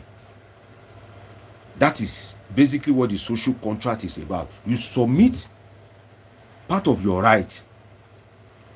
For instance, you can decide that, you see, that's why if you are watching me and you are here to subscribe, take a moment to subscribe, because all these things that I'm saying, they are just political science fundamentals. So I've not even gone into advanced BSc or masters or PhD, you know. So people submit part of their right to earn other right. God bless you. Mickey TV said the quote was in 1651. Imagine 1651 by Thomas Hobbes. God bless you, Mickey TV. 1651. Imagine 1651. Imagine 1650. We are now in 2024. Please help me minus it. 2024 minus 1651. Let me see how many years ago. 1651. You know, that's about, is it not 800 years or more than that? 1651. They don't say, okay, for instance, you feel like when you wake up at night, you just feel like playing music, right? What you want, your spirit at that time, you just want to hear music, you know? You want to hear hip hop, you want to hear praise and worship, you want to hear Fuji, you want to hear Oliver the Cook, anything you want to hear. But then, because you have submit part of your right to the state, you cannot wake up at the middle of the night and start playing music and loud it. You are disturbing other people, right? You are disturbing other people that are sleeping. So even if you wake up at night and you feel like listening to a song, you need to behave yourself, right? So also, the day you are sleeping, that you are very tired, that you are sleeping, if it is that day that me too, I feel like playing music, I cannot just wake up in the middle of the night and start blasting music. You submit part of your right to earn other rights. That is how governance came into being, you know. So that's why I say, some of you, have you imagined that this thing that they call government, how did it even came into being? This is, you know, there are other theories who don't think it is only this one, but this one that I just dash you, for some of you that have never been politically inclined, have never studied politics, this is the most acceptable one, like the widely believed one. If you do some research, you will see that, you know, just like do some research about evolution of state or theories of evolution, you see that there are so many theories. But this one, social contract, just as democracy is the widely acceptable or regarded as the best form of government, because why? Power comes from the people. That you want to come and rule us, okay, we'll be the one to select you and we can fire you. That's why democracy is believed as the best form of government. There's totalitarianism, authoritarianism, feudalism, communism, a lot. It is many systems of government. It's so many that, in fact, they go reach over 30. Democracy is just one. Some of you think, oh, it is only, some of you, what you think is democracy and military government. because that's all you've witnessed. But you don't know that system of government, they are more than 37. Communism, feudalism, totalitarianism. In fact, I've forgotten some of them. There are so many. Some of you that did government in secondary school, you will see features of government. Totalitarianism, system of government. Totalitarian system of government. But the short one will be totalitarianism. Right? Some of you can attest to it. So, but it is this social contract theory that is the most widely acceptable. Just as democracy is believed to be the best. So it is this social contract theory that people believe in the most, because it's the one that sounds maybe more reasonable. So when you submit part of your right, one of the rights that you earn is the right to protection. The right to protection. And that's why they say security of life and property is the primary function of, they used to say it, some of you that read it on TV, that's where it emanates from. Then, I don't want to go far. If not, I would have linked it to Maslow hierarchy of needs, but let me not go too far, because it's not everybody that, some of you are engineer. Some of you are not even opportune to go to school, so I have to be very kind so that I can be carrying you along. You understand? So, leadership is supposed to provide succor, protection. But in the true sense of it, let us be sincere. If you look at Nigeria, don't take my word for it, just sit down as you are watching me now. Be thinking, you see that, there. Look at Mohbad. Mohbad has submitted part of his right to another right, which is the right to be protected. Mohbad died, there's no justice. Bola Ige, under the social contract, submitted part of his right to another right. Bola Ige died, no justice. Kensaru Wiwa submitted part of his right to another right. It is even the state that unjustly killed him. And why the government was killing him, Abacha was busy stealing money. See, oh my God. When Bible says the heart of a man is wicked, it is people in government that Bible is referring to. God bless you, Boso Adebayo. Maslow hierarchy of needs. I don't want to go too far. I would have linked the right to protection to link it, but I'm not giving lecture to political science students, so I need to be kind. You understand? If I want to give lecture, I would have loved to invite some of you. Some of you will just be lost. You won't even understand. You won't even understand what somebody is saying. It's like me going to sit down in a physics class now. If I go and sit down in a physics class, maybe in a physics master class or PhD class, till they will start and finish, I cannot understand anything. I cannot. So when you're talking about politics and you're going to the fundamental, you need to be kind. And if you read my profile on this YouTube, I said, whether you are a student, whether you are a professional, whether you are just an interested mind, there's a lot to learn here. At least some of you now, you've learned something today, right? You know if you learn everything one day, but no worry, day body. So if you are yet to subscribe, take a moment to subscribe and turn on the notification button. Look at Delegiwa. He submitted part of his right. And let us even leave that on you that you are watching me. If anything happens to you, God forbid, that's why I usually tell people in Nigeria, make sure they don't kill you. Just make sure they don't kill you. If they kill you, and Nigeria, they know they take to forget people. I'm telling you, they know they take to forget people. So, you submit part of your right to another, the right to protection, the right to live a comfortable life, the right to be able to thrive and succeed based on your capacity. For instance, God has given you so much knowledge, right? Maybe God has not given, my enemy too much knowledge. The society should make sure that your knowledge is able to make you prosper. The little that I have is able to make me prosper. And one of those ways of creating succumb is by all this subsidy. Right? Forget, subsidy is a crime. Why don't you tackle the criminals? Abi? Subsidy is a crime. Subsidy is a crime, right? Why not tackle the criminals? That's why you see that in Nigeria, there's really no leadership in the true sense of it. There's really no leadership. But how I usually feel is, if you are a Nigerian and you are supporting bad leadership, right? I usually, believe that if you want to run abroad, the people in that country, they've done their country very well. You are supporting bad leaders here. You now want to run to go and enjoy the goodies of another man's country, that they are striving to make their country better. I don't pray they should give you visa. Stay here. Right? Die here. That's my belief. For instance, if Buhari promised change and he didn't bring any change, and you are in Nigeria, right? So when Buhari is leaving and there's so much hardship and you are still supporting Buhari, right?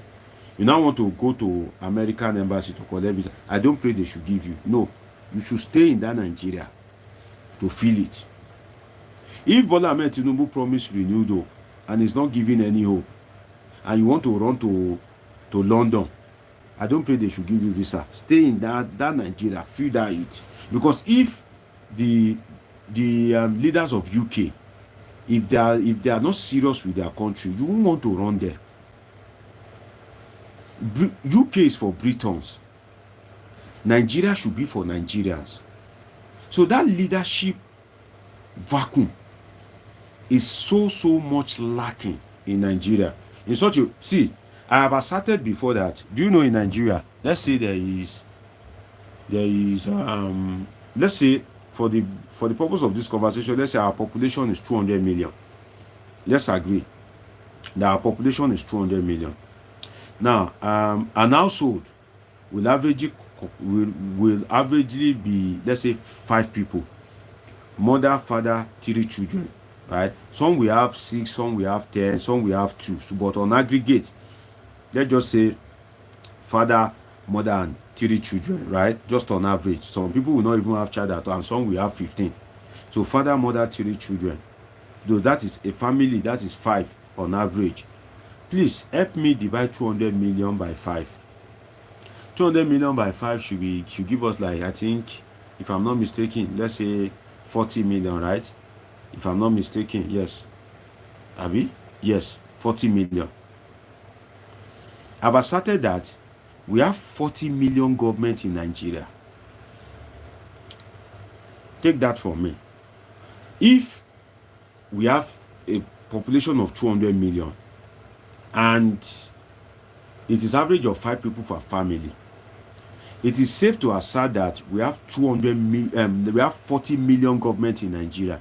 What do I mean by, or should I say mini government? What do I mean by that? In Nigeria, and this is not about Bola Ahmed Tinubu's government, though. That's how it has always been. It may be worst now.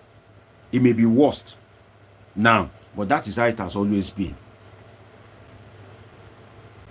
You are the one that is responsible for your education, schooling, largely. Some of you watching me, maybe some of you benefited under Awolowo free education, but the people that benefited are the one, making life difficult for Nigerians to go to school now. Now, if you look at it, that you are the one responsible for your own education, you are first responsible for your own security. You are the one that is providing your own water through borehole. Abroad, you just open your tap, you don't know where the water is coming from. But in Nigeria, you have to dig your borehole or well, or be using your money to buy water. So that means you are the one providing water for yourself, right? If you sick, if you don't have money, you go and use up. In total, you are the one responsible for yourself from head to toe. Government is just there existing, no impact. So in other words, You yourself, you are a mini government. Because if you go abroad, all these things are being provided for the people, and they pay like little amount. For instance, if you are using government electricity, it should be cheaper, and it should be constant. You cannot use any money to buy that. Do you know why some Nigerians are poor? The money they are supposed to use to be successful, they have used it to maintain themselves. For instance, if you are buying fuel 1,000 naira per liter, and you are buying 10 liter every day, let us do some arithmetic. 10 liter every day, that is 10,000 naira. We are not including money to service the generator. We are not including money for oil, but let's say 10,000 naira every day, right? 10,000 in 10 days, that is 100,000. In 30 days, that is 300,000. So if you now use 300,000 per month in a year, that is 3.6 million, right? Am I correct? Yes, 300,000 times 10 will give you 3 million. Yes, 3.6 million. So if you are using 10,000 naira to buy fuel per day, in a year you have spent 3.6 million. See, I didn't put money for oil. I didn't put money for servicing. I didn't put money that you used to buy the generator. I'm just saying fuel alone, right? But you are buying fuel of 10,000 naira every day. So that means in a year, and don't forget that you will not live by fuel alone. No. You won't drink fuel. You won't eat fuel. You won't wear fuel as cloth. Right? Just fuel alone. And you may even be buying more than that if you now have a car.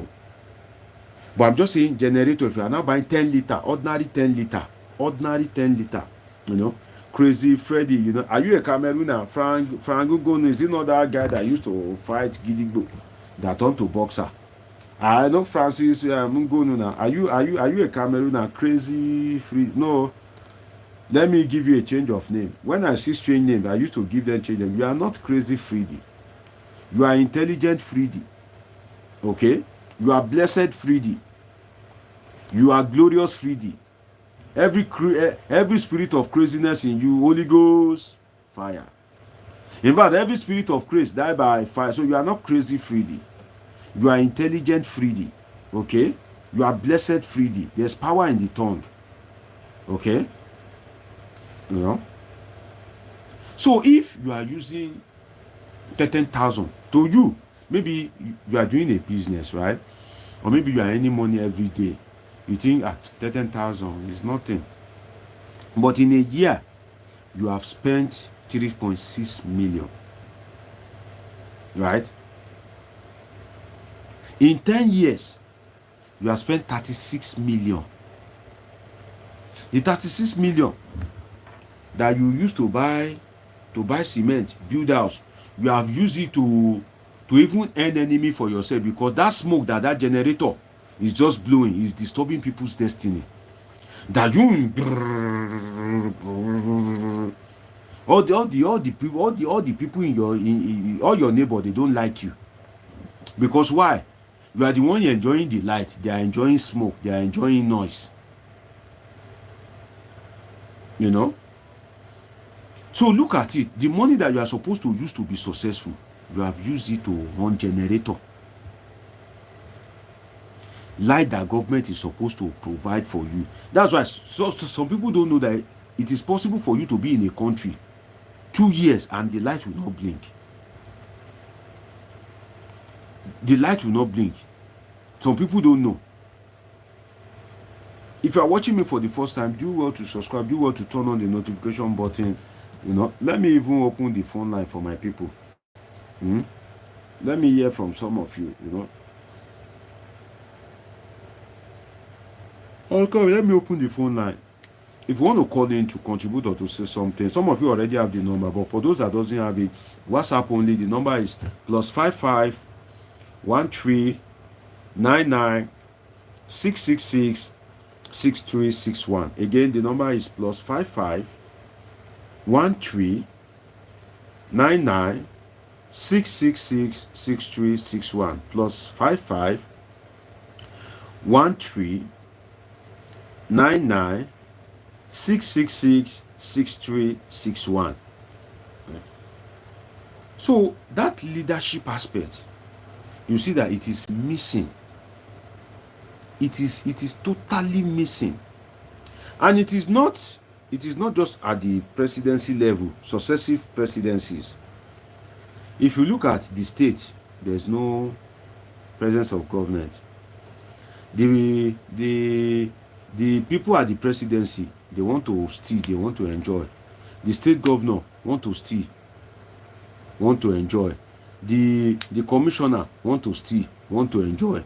Even the king is also greedy. So that's why I've asserted that if you look at it well, in Nigeria, we have about 40 million government. Because why? You are your own government. If you doubt me, put it in the comment section. Say, Dr. Deji, no, you are lying. No, you are lying. Nigerian government, is there for me. I have light. I have portable water. I have good road network. Right? In fact, some of you, the transformer in your community, now contribute money to buy them.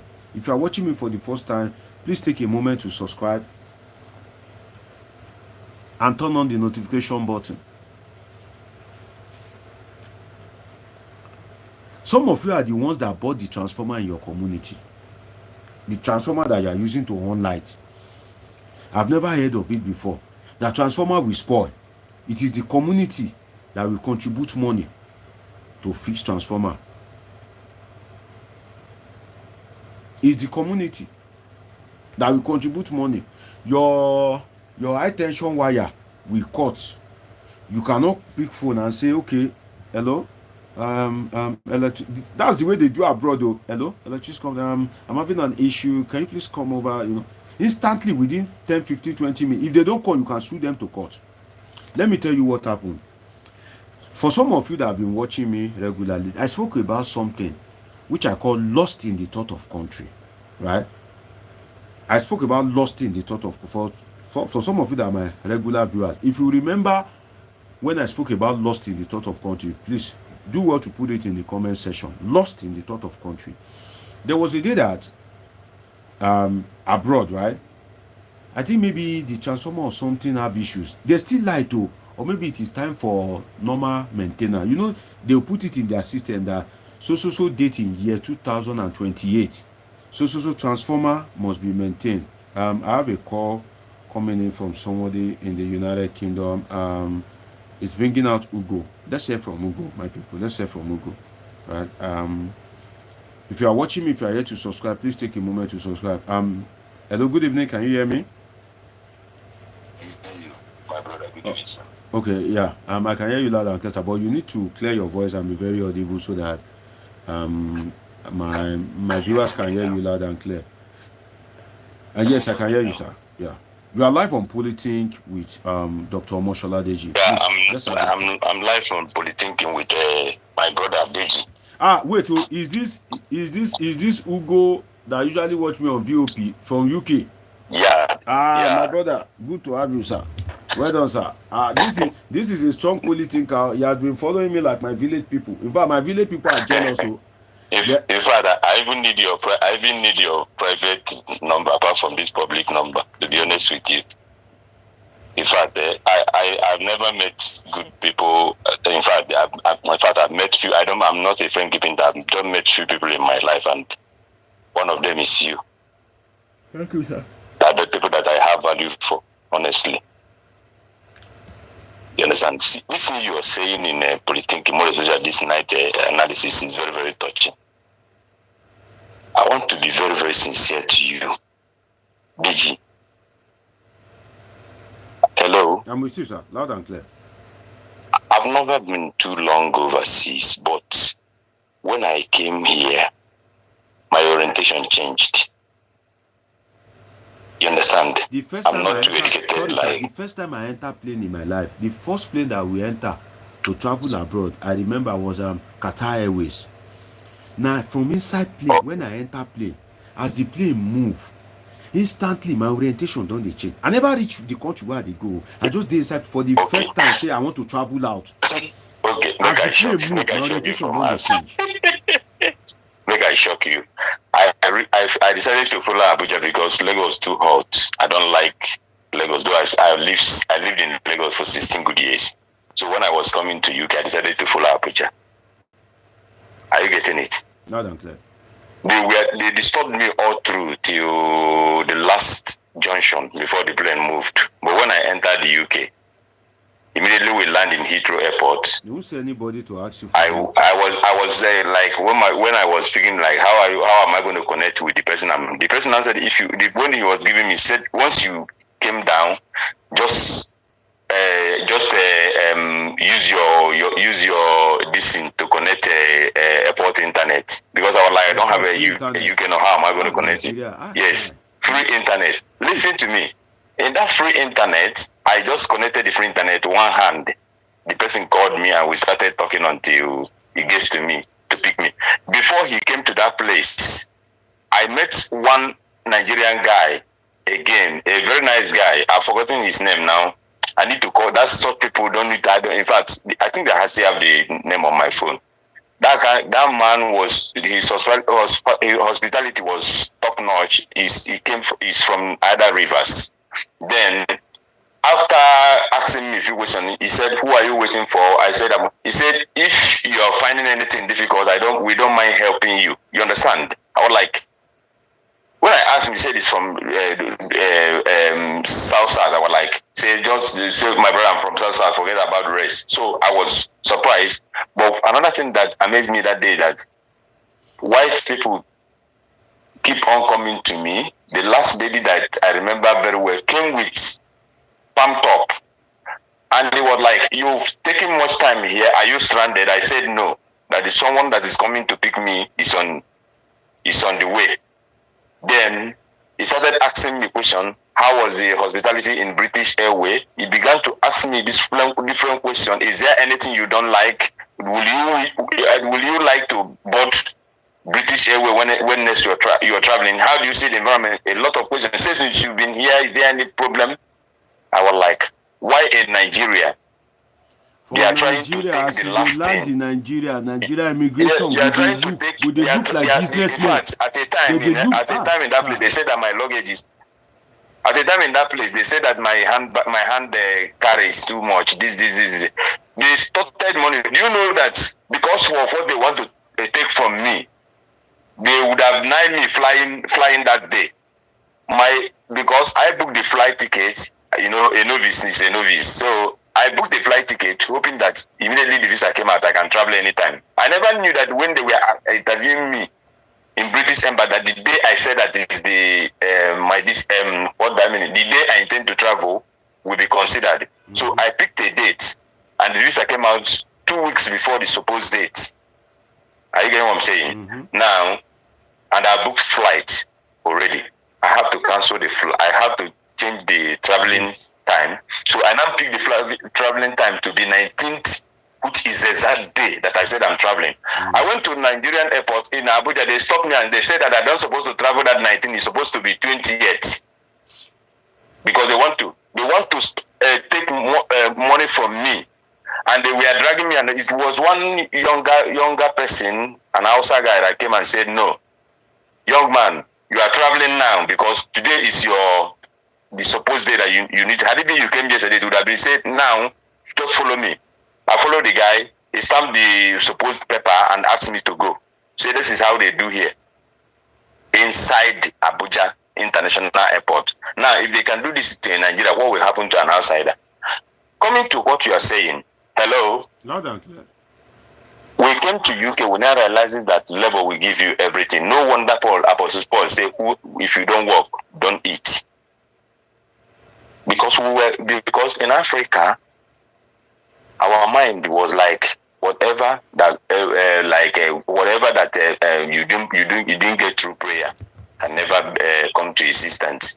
But when we came here, it is now clearer that God have blessed the world, and they have blessed the world and they give to everything to mankind. What are we doing here? We are doing little works. We don't even have any reasonable qualification. Like me, I never sat for Jambo once. I never sit for Jambo once. I don't even know what it looks like.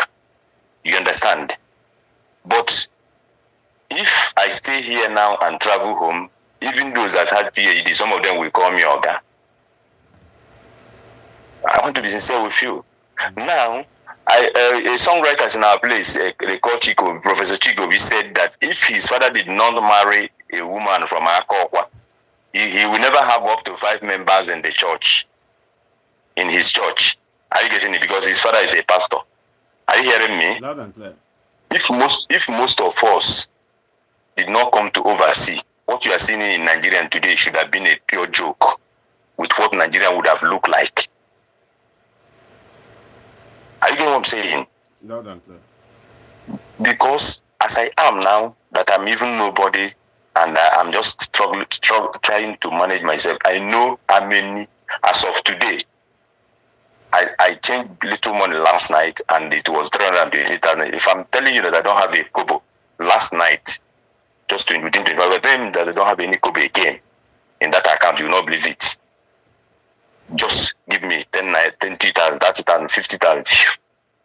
So who would have been doing that when I have struggled in Lagos for 16 good years, and I'm struggling to live in a room apartment? The first time I rented in my life, the first flight I rented in my life was overseas. I never lived a flat in Nigeria with all my struggling, with all my toiling. So when you begin to tell people that life is better than this, they don't understand. You understand? They will think it's you taking 5,000 naira from a politician. After all, others they collect, make I collect. Then you will begin to shout behind the door that nothing is working in this country. How will things work in the country where you belong? Some people don't even know that things are not working. Even there are some people that if you talk, for instance, now you are calling me from UK, right? If you are telling some Nigerians, some Nigerians will even abuse you that is it because it's abroad? Now only you go first travel. Don't you know? Yeah, that's what you're saying is right. DG, we have been in this country all this while I've been in this country. See what happened in Edo, for instance. If you are watching me for the first time, please do well to subscribe, do well to turn on your notification button. So, look at what happened in Edo, right? There is an Asue Ighodalo of PDP, a cerebral guy, that has this abroad exposure. You know what they happen for UK, you know what they happen for US, you know what they happen for Canada. Like na cosmopolitan guy. He don't rise, reach the peak of his career. You understand? He's a lawyer, he's a board in different companies, you understand? And even Obaseki, they are trying to introduce, I'm coming, sir. Even Obaseki, they are trying to introduce broadband. You understand? They're trying to introduce broadband, internet to public places, all those kind of a thing. Then you now have an Olumide Akpata, right? Who is more of a Nigerian guy, but also a professional, like a lawyer. You understand? The guy has been around for a while and he knows this law thing. Then you have a Monday Okpebholo that cannot speak good English. You know, somebody that cannot speak as English he has been since the days of the slave trade and colonial area, that people have, you know. So you imagine that if this person cannot speak English, have this person written JAM? How did he pass English? Have this person written WAEC? How did he pass it? Because normally in all this WAEC JAM, right, it is this English that we are speaking, but they will just put it in an academic way. Say, okay, summary, comprehension, all these little things, right? So if somebody cannot speak English and that person contests, did not attend any media interview, did not do I'm seeing everything here. We are living in that person won, you know that Nigeria is still very, very backward. Very, as in very backward. Except if we are to work. In fact, Nigeria has a lot of disoriented citizens. To now shock you, it is Nigeria themselves that want you to steal. For instance, if you are a senator and you come back after maybe you spent 8 years, maybe you are able to get 2 terms as senator. Then idiot. In that your community, if all this Ramadan or is it the Fitri, if you no kick out like sis, it's the community that will be calling you as if failure. It's a former senator. We don't know what he went to do there. See you. That means what? The community itself is encouraging you to steal. So it is not only bad governance. We have a lot of disoriented cities. Like, for the life of me, how can you give me 10,000, 15,000, 20,000? Apart from this Monday, last 4 years, apart from this Monday guy, there's so many other candidates, but like, it shook me to the bone. Now, country where good leadership no day. Now vote now. The presidency is bragging that the winning of APC in Edo is shows that people love Bola Ahmed Tinubu. I'm like, what? See, let Nigerians suffer, make them continue. You know, please.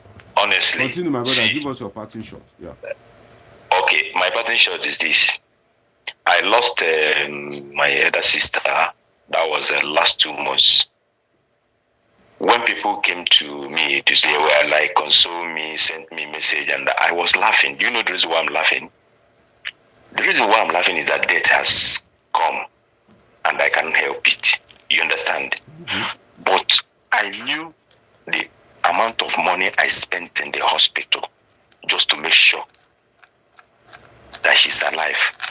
So my joy is this. Had it been that I don't have a penny to spend on behalf of my sister's health and she died, at my age, it took that death will ring in my head. Imagine that somebody is admitted in hospital, they say that he died because of 200,000 naira, 100,000, 50,000 deposit. Such memory will not fade away now. Mm-hmm. Anytime you remember it, you will not be a man again. After a while, any day you remembered it, you will know that, see, most of us are existing, but we are not living. I am an average person that is working here, that is doing a menial job, who can live like any big man in Nigeria. He can live better than any big man in Nigeria. You understand what I'm saying? Because you are living in a house for over how many years now? No NEPA issue. The 2-3 freezers I have here, all of them are functional day in, day out. Are you getting it? The food that they cannot buy in Nigeria, imagine the food that they cannot buy in Nigeria, we that are living overseas that are buying it as a foreign food. African food here is a foreign food. It's too expensive, but we have enough stock in the fridge. Are you getting what I'm saying? But those that are working, that are living with it back home cannot afford it. And the people are happy voting APC. Collecting 10,000 naira they collected last 4 years. That dollar is 300, 310. That is what they are collecting when dollar is 1,000, almost 1,007. Is that no be that? If you can give me 10,000 last 4 years, you should be giving me by now at least 70, 80, 60,000 as the case may be. What I'm saying is this, in a shortest form, is that Nigerians think that living a good life is not possible.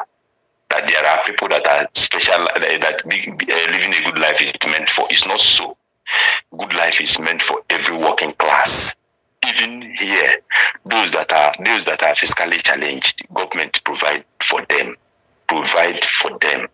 See, I have this question, and this question continues to ring in my mind. Maybe you will help me to answer it before I cut my call. We have churches all over Nigeria. When we were in primary school, we were building churches in streets. When we were in secondary school, they were building churches in the street. When we were in university, we were building churches and mosques in the streets. When we graduate from school, the only industry that is within our vicinity is church and mosque.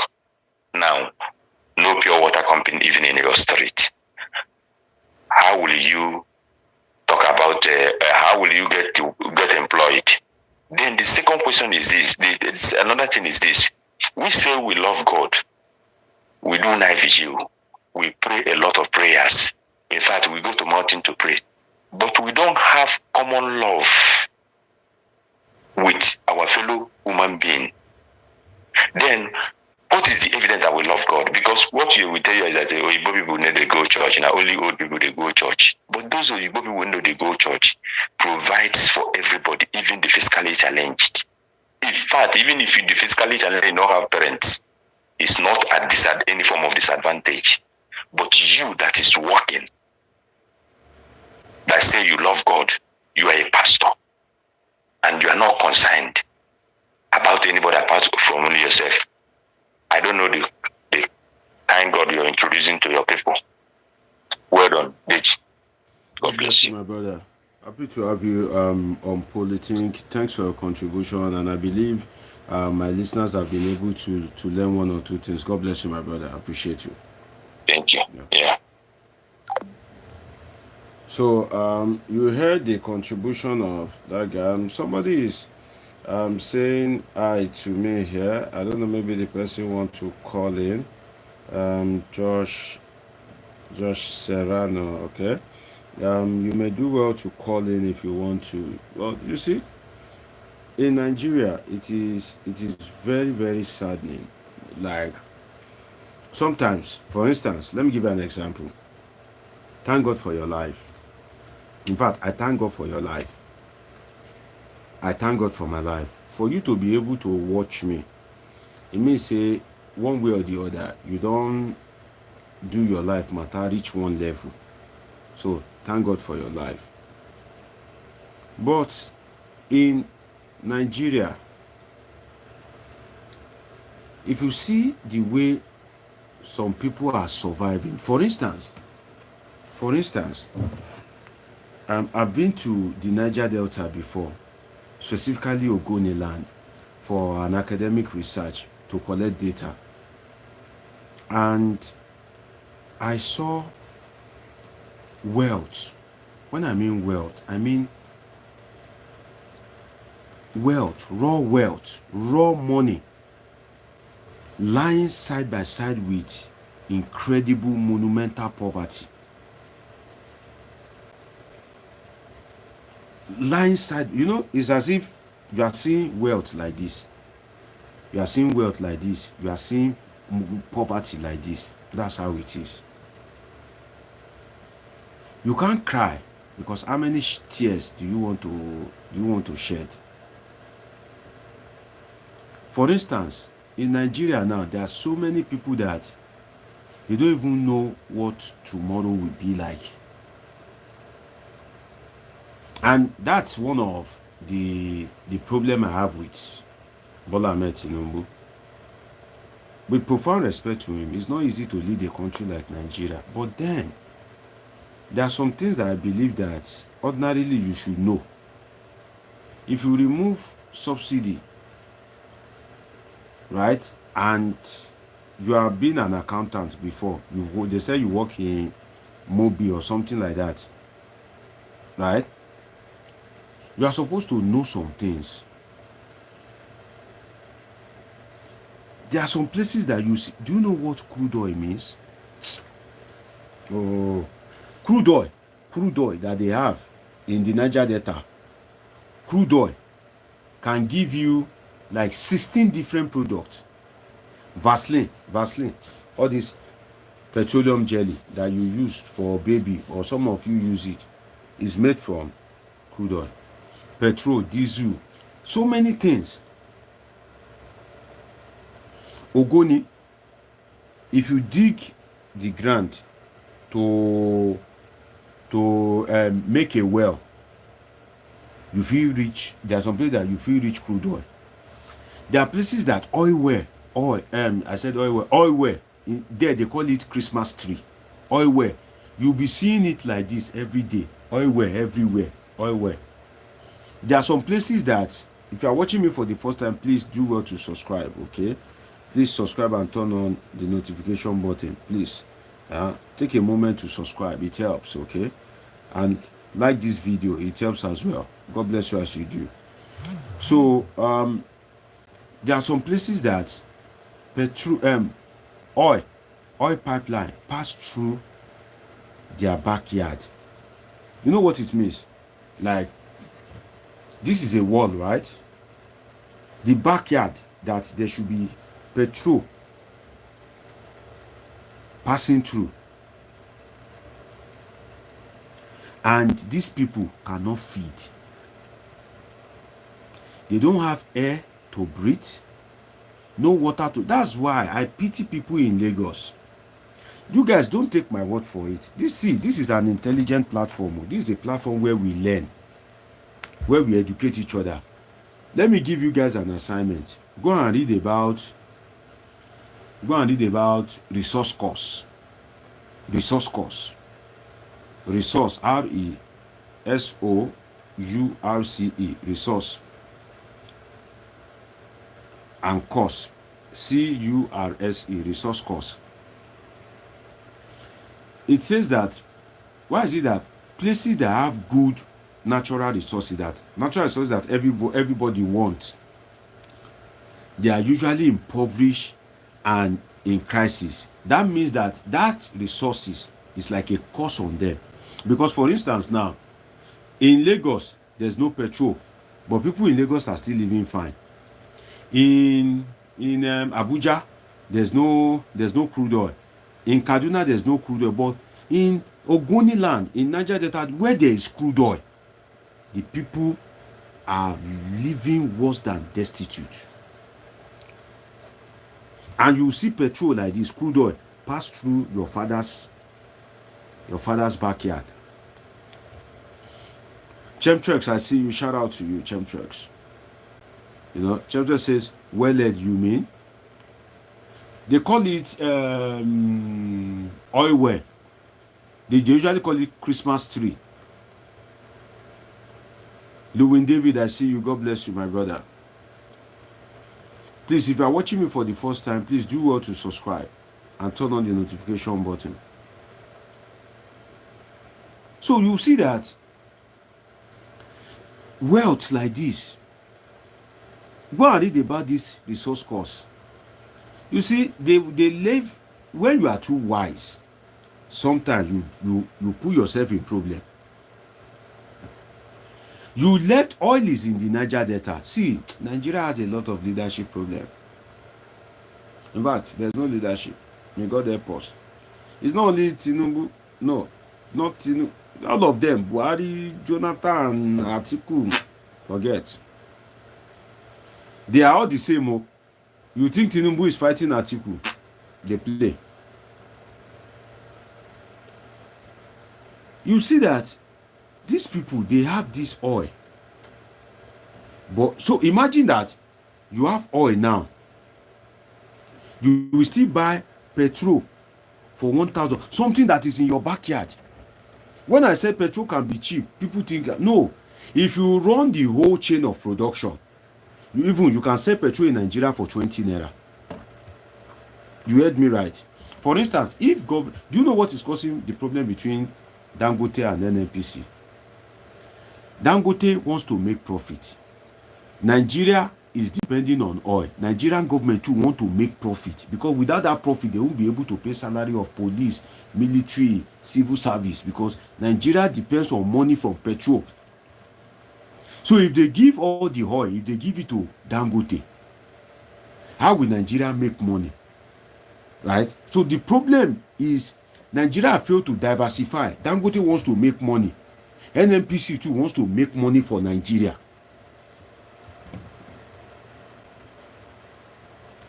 You know, Murage, I'm seeing a lot of new viewers. So, Murage, where are you watching me from? You are new on this platform. Murage, have you subscribed? Some of you are just watching me. You watch me, you enjoy me, you won't subscribe. How do you want to watch me tomorrow? Murage, you are watching me from UK. Have you subscribed? Have you turned on the notification button? Murage says I should address the question by the guy who asks why churches have been built continuously for many years but no industries. Let me see. You want to drag me into another realm of analysis? Murage, maybe you are watching me for the first time. Let me address it a little bit. You know, people will continue to build churches because why? There's a market for it. See, let me tell you something. Nigerians are not spiritual people. Nigerians are wise people. Nigerians are business people. Get me? I will tell you the reason why Nigerians are spiritual. Nigerians are freestyle people. Nigerians are people that like to flex. The reason why they are spiritual, I will tell you. But you see why they continue building churches? It's because there's a market for it. And Nigerians are spiritual people because government has failed. But the 0506, you are watching me for the first time. Have you subscribed? All of you are just watching me. You are not even liking this video. I have just 28 likes since. Please let me like this video. Subscribe. God bless you. Samuel Udang says, so what's next hope for Labour Party with Peter Obi with this rigging by NEC and APC? Wait, let me attend to Murage first. You know? See, I don't know, maybe I've shared it here before, that in the life of a man, whether a man or woman, I'm using the word interchangeably, there are two circums. There are two circums that you can, that they are like an oxygen in your nostril. Two circums. Some of you, I've told some of you, maybe you guys should be coming to my platform with biro and book and be, you know, if I'm giving you all these lyrics, you better be writing some of them down. Okay. If you want to come to my class, do you know how many thousands of dollars you will pay the school? Two circums.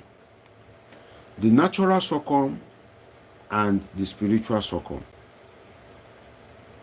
The natural circum is supposed to be provided by government. Electricity, good roads, education, pipe-borne water. Those are natural circum. But because government has failed, no job, nothing, people are now seeking the natural from the spiritual. The spiritual circum is you just want to worship your God. Maybe you have bad dreams. Then you pray, you understand? Maybe you want progress at work. You understand? Spiritual circum. Maybe somebody is trying to do evil for you. Then you run to God, you pray. That is spiritual circum. But because there is no spiritual circum, there's no natural circum, people are now seeking the natural from the spiritual. And that's why you see that people will go to church and begin to pray, Father, give me work. Father, I need a job. Lord, I need. But if you go to advanced countries, the job is already there. God, if I go reach house today, may light day, God, I bet may light day. That party where I won't go tomorrow. I go take a young cloth. You are calling God, say may light day. In fact, if God dey slap people, Nigeria would have been empty. It is in Nigeria that you want to travel from Lagos to Oyo State. You believe you must pray before you get there safely. Whereas in other climes, in other countries, the road is tarred. There's nothing that can cause accident. Accident occur, but it is very minor. There's nothing that can cause. You will get to where you are going safely. In fact, let me tell you the truth. If I'm not in Nigeria, if I'm taking all this, their interstate there, you enter bus, you have some bus, some luxurious bus even have massager that when you sit down like this, if you want something, there will be something that will be massaging on your back. There's AC in the bus. In fact, in the bus, you can be eating. There's no bagan, there's no portal. There's street light. Everything is fine. In fact, I don't even remember to pray. But you want to travel from Lagos to Ibadan without praying, they no born you well. You go remember God straight. When you do that, you are seeking the natural from the spiritual. Government is supposed to provide the security, supposed to provide the good job, but because government has failed, you now have to turn to God. Father, grant me journey mercy.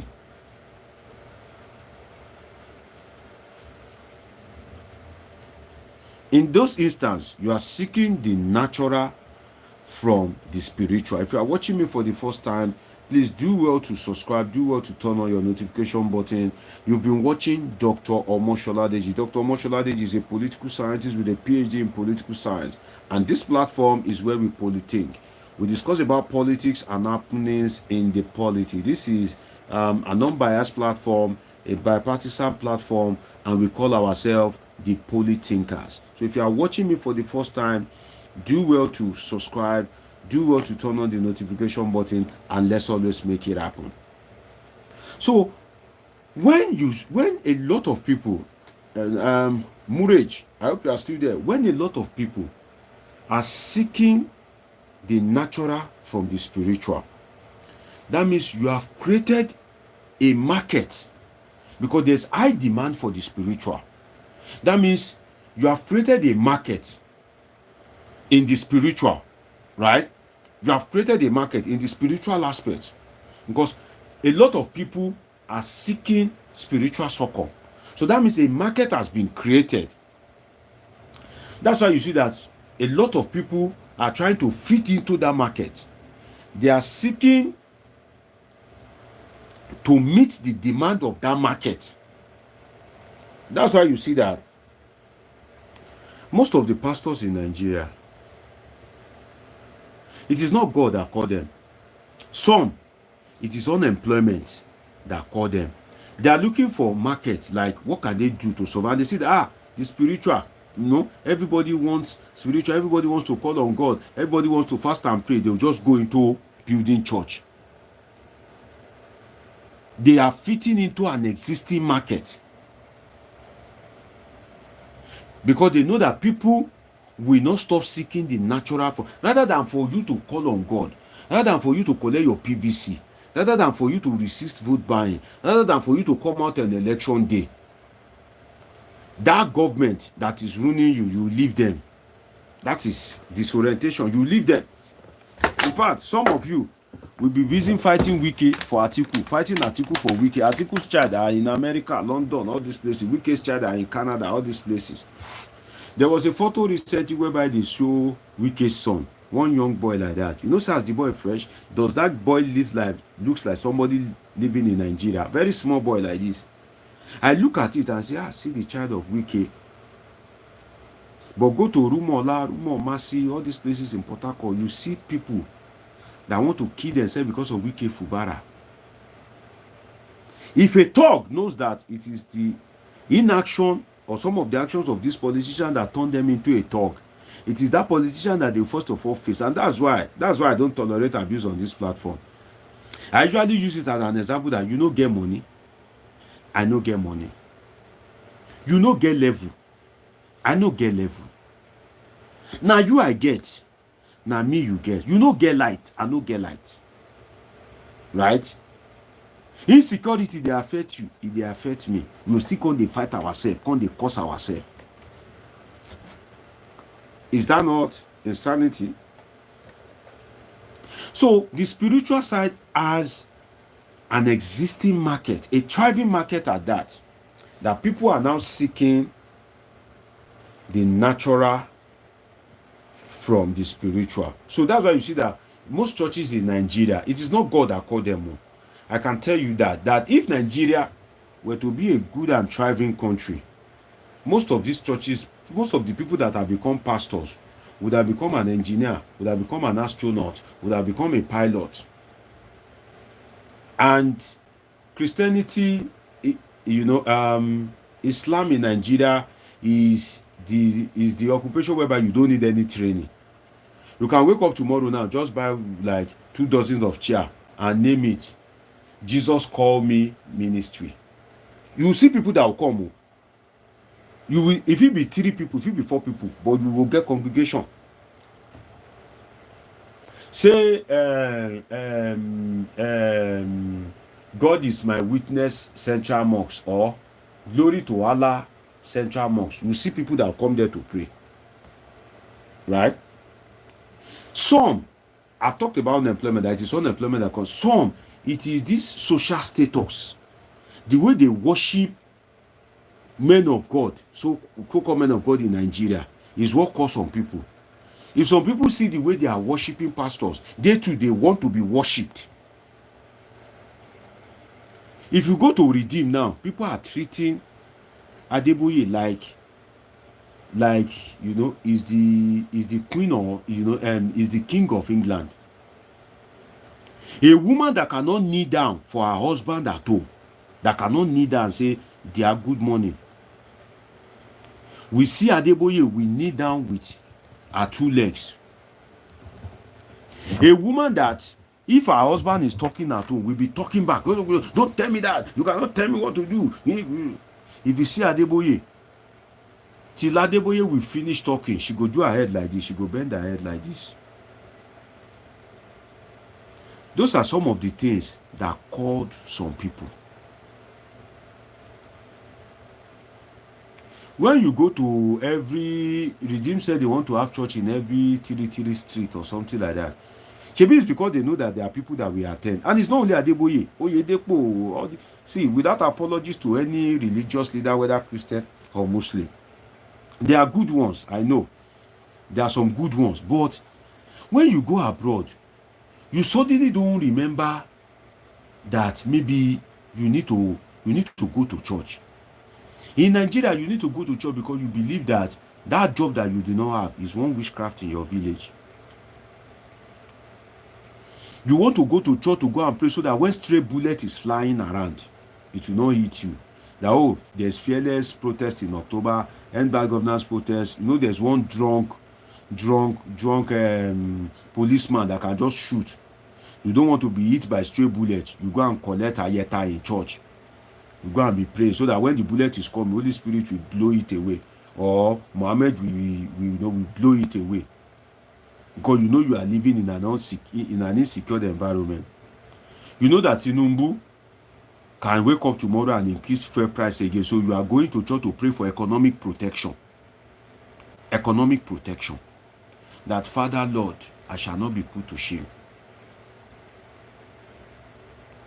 You know that they can wake up tomorrow and increase school fees. Oh, Father, don't let them increase the school fees. Let me graduate in peace. You know that a lecturer can hold you and say you won't graduate until he sleeps with you. So you'll be going to church to pray. Father, let no evil eyes see me. Let no evil eyes before me. Because why? There's a lot of wrongs going on. You know, sorry, I think there was a bit network issue. That's why I usually tell people to like this video. You know, if you are enjoying it, there are some people that they won't like this kind of a thing. And that's usually tell people that like this video, it helps. Right? It helps. And I usually tell people, like this video. So, as I was saying, you need to go to church to pray. You need to go to church to pray for everything. So there's an already existing market. There's an already existing market for the spiritual to thrive. That's why you have a lot of churches in Nigeria. That's responding to Murage watching me from UK, right? You know, in fact, God, like in the Bible says, He created man so that you can worship Him, right? But look at it very well. In Nigeria or in Africa, are we really worshiping God in the true sense of it? What we are doing is demanding. Demanding is different from worshiping. For instance, if you create something that thing should be giving glory and honor to you, should be worshiping you, but that thing comes, I'm hungry, I want clothes, I want food, I want data, is that thing worshiping you? So you see that even in Nigeria, God created us to worship Him. But what we are doing in the true sense of it is, we are not worshiping. Even when we go to church, we are not worshiping. We are demanding. Father, protect me. Father, guide me. Father, be with me. Any evil eye that look at me. What are you doing? All the things, what are you doing? You are demanding. You are demanding. So instead of you to be worshiping, you are demanding. Why? Mainly because of the failure of what? The natural circle. So Murage, if you are still watching me, I hope I've answered you. You know, and Chemfest is saying, Chemfest is saying, okay, Murage Gitari, The government does not build the churches, it's individual, privately owned investment. Okay, a lot of message coming from you people.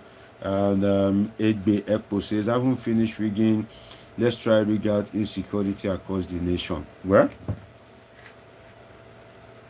to rig out insecurity, that's the function of government. See, maybe you are just joining me, right?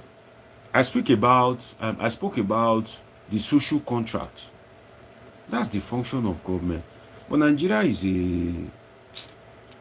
a funny country, right? And a lot of comment coming from you guys. A lot of comments, Lewin David, I see you. Olisa Emeka Girard. God bless you, I see you. The Trey Martin, Just My Kind Production says the phone is among us, and if you don't know what the phone is, it's the Messiah, and his name is Liar. And well, I don't know what you're talking about here. The phone. I don't know what you're talking about. Just My Kind Promotion. And Benjamin says we need more podcasts like this in Nigeria. God bless you, Benjamin. And Boss Adebayo, okay, you are reminding me about mass hierarchy of needs, okay. And Mickey TV was saying that's 373 years ago. That's between now and 1651 that Thomas Hobbes make that assertion, right? If you are watching me for the first time, please make sure you subscribe. I'm trying to call it a wrap because I have quite a number of things to catch up with, and it's a very busy day for me tomorrow, but I will also try my best to come and Polithink with you guys. You guys are my family, and I appreciate your time that you are using to watch me. And Samuel, who can say what's hope for Peter after I do election? Maybe you should bring this question tomorrow, Samuel. Trust me, I will address it. My time is fast spent today. I didn't intend to stay long online like this, but then when I'm Polithinking, I usually live gate. One of my best time in the day, sincerely, you won't believe me, is when I'm Polithinking with you guys. And that's why I say we are a family, and I usually appreciate your time. So let's make it a date tomorrow by the special and mighty grace of God. If you are watching me for the first time, I think I'm Samuel Lubang. You says greeting from Obedient in Texas. Okay. I spoke about Peter Obi, Atiku, Kwakwanso Tinubu at one time like that in one of my live videos. That's what I usually tell people. Now, if you want to know more about politics and happenings in the politics, and you want to know the truth, make my channel your favorite. Subscribe, turn on notification button. Then, if you are Haidu, just go to my channel, pick any video of your choice. Just watch it. Like I usually play with people that if you are having a headache, play one of my video in the morning, play another one in the afternoon. If you are not happy, play one in the morning, play one in the afternoon. If your girlfriend serve you breakfast, play one of my video in the morning, play another one in the evening. The next day, your girlfriend will come back. Okay? My video is what I can recommend for you. It's been a very interesting time with all of you. If you are just joining me, because I can see some people are just joining, you've missed a lot, but then there's still a lot more to come, because we are not doing this for a week, we are not doing this for a day, we are doing this for as long as possible. So feel free to invite your friends and make sure you subscribe and turn on your notification button. It's been an interesting time with all of you. I remain my humble self, Dr. Omoshola Deji. If you are watching me for the first time, this is Polithink with Dr. Omoshola Deji. Dr. Omoshola Deji is a political scientist with a PhD in political science, and what we do here is we Polithink, which is about discussing, educating ourselves as regards politics and happenings in the polity. Samuel Luban says, what time tomorrow? I'll be on air till I have TV, as your radio TV analysis, so on or before 10, hopefully on or before 10, because I have a busy schedule tomorrow. That's why I usually tell people to subscribe and turn on the notification button. Okay, but tomorrow, by the special grace of God, no matter little time I get, I'll try and I'll try and Polithink with you guys, okay? And I even have some video recordings to do. I have videos that I'm even yet to upload. Some that I did in the studio, some that I just I have like 10 safe, and I still have some topics in my head. You know, yesterday while I was about sleeping, I drafted within 10 minutes. I was able to write on 2 topics on the Edo election, right? Which is I'll be telling you. I'm searching for it, which is why Asue and PDP should not challenge the election. And I'll be speaking about Akpabio. Akpabio was celebrating the win of APC, and that win that he's celebrating, he may not know that he's celebrating his downfall. He may not know. Akpabio may not know that he's celebrating his downfall. What do I mean by that? I want to give Akpabio free political consultancy. Free, no charges, you know. So when I do that recording and I upload it, if you know Godswill Akpabio, tell him one political scientist has given him free for. You see, it pays Akpabio despite that they are the same APC. Akpabio's political future would have been brighter if APC has lost that, if his party have lost that Edo election. But for his party to win and he's celebrating, he's mocking Obaseki, Akpabio did not know that he is celebrating his own political downfall, right? I'm having a call, somebody calling me all the way from Saudi Arabia, and I'm about wrapping up. Let's Polithink with this person, okay? Let's Polithink with this person. Hello, good evening. Yeah, how are you? Yeah, I'm fine. Can you hear me? Your name and where you calling from, sir? You are live on Polithink with Omoshola Deji. Yeah, Deji, is Joshua calling you, Joshua Elio. I'm calling you from Canada. You're calling me so, from but I'm using my Canada. Okay, great to hear from you, Joshua. Great to hear from you. Yeah. So let's have your contribution. Actually, I was just about rounding up, but I was briefing my people about a recording that I want to make. So I was just giving them like a snippet, right?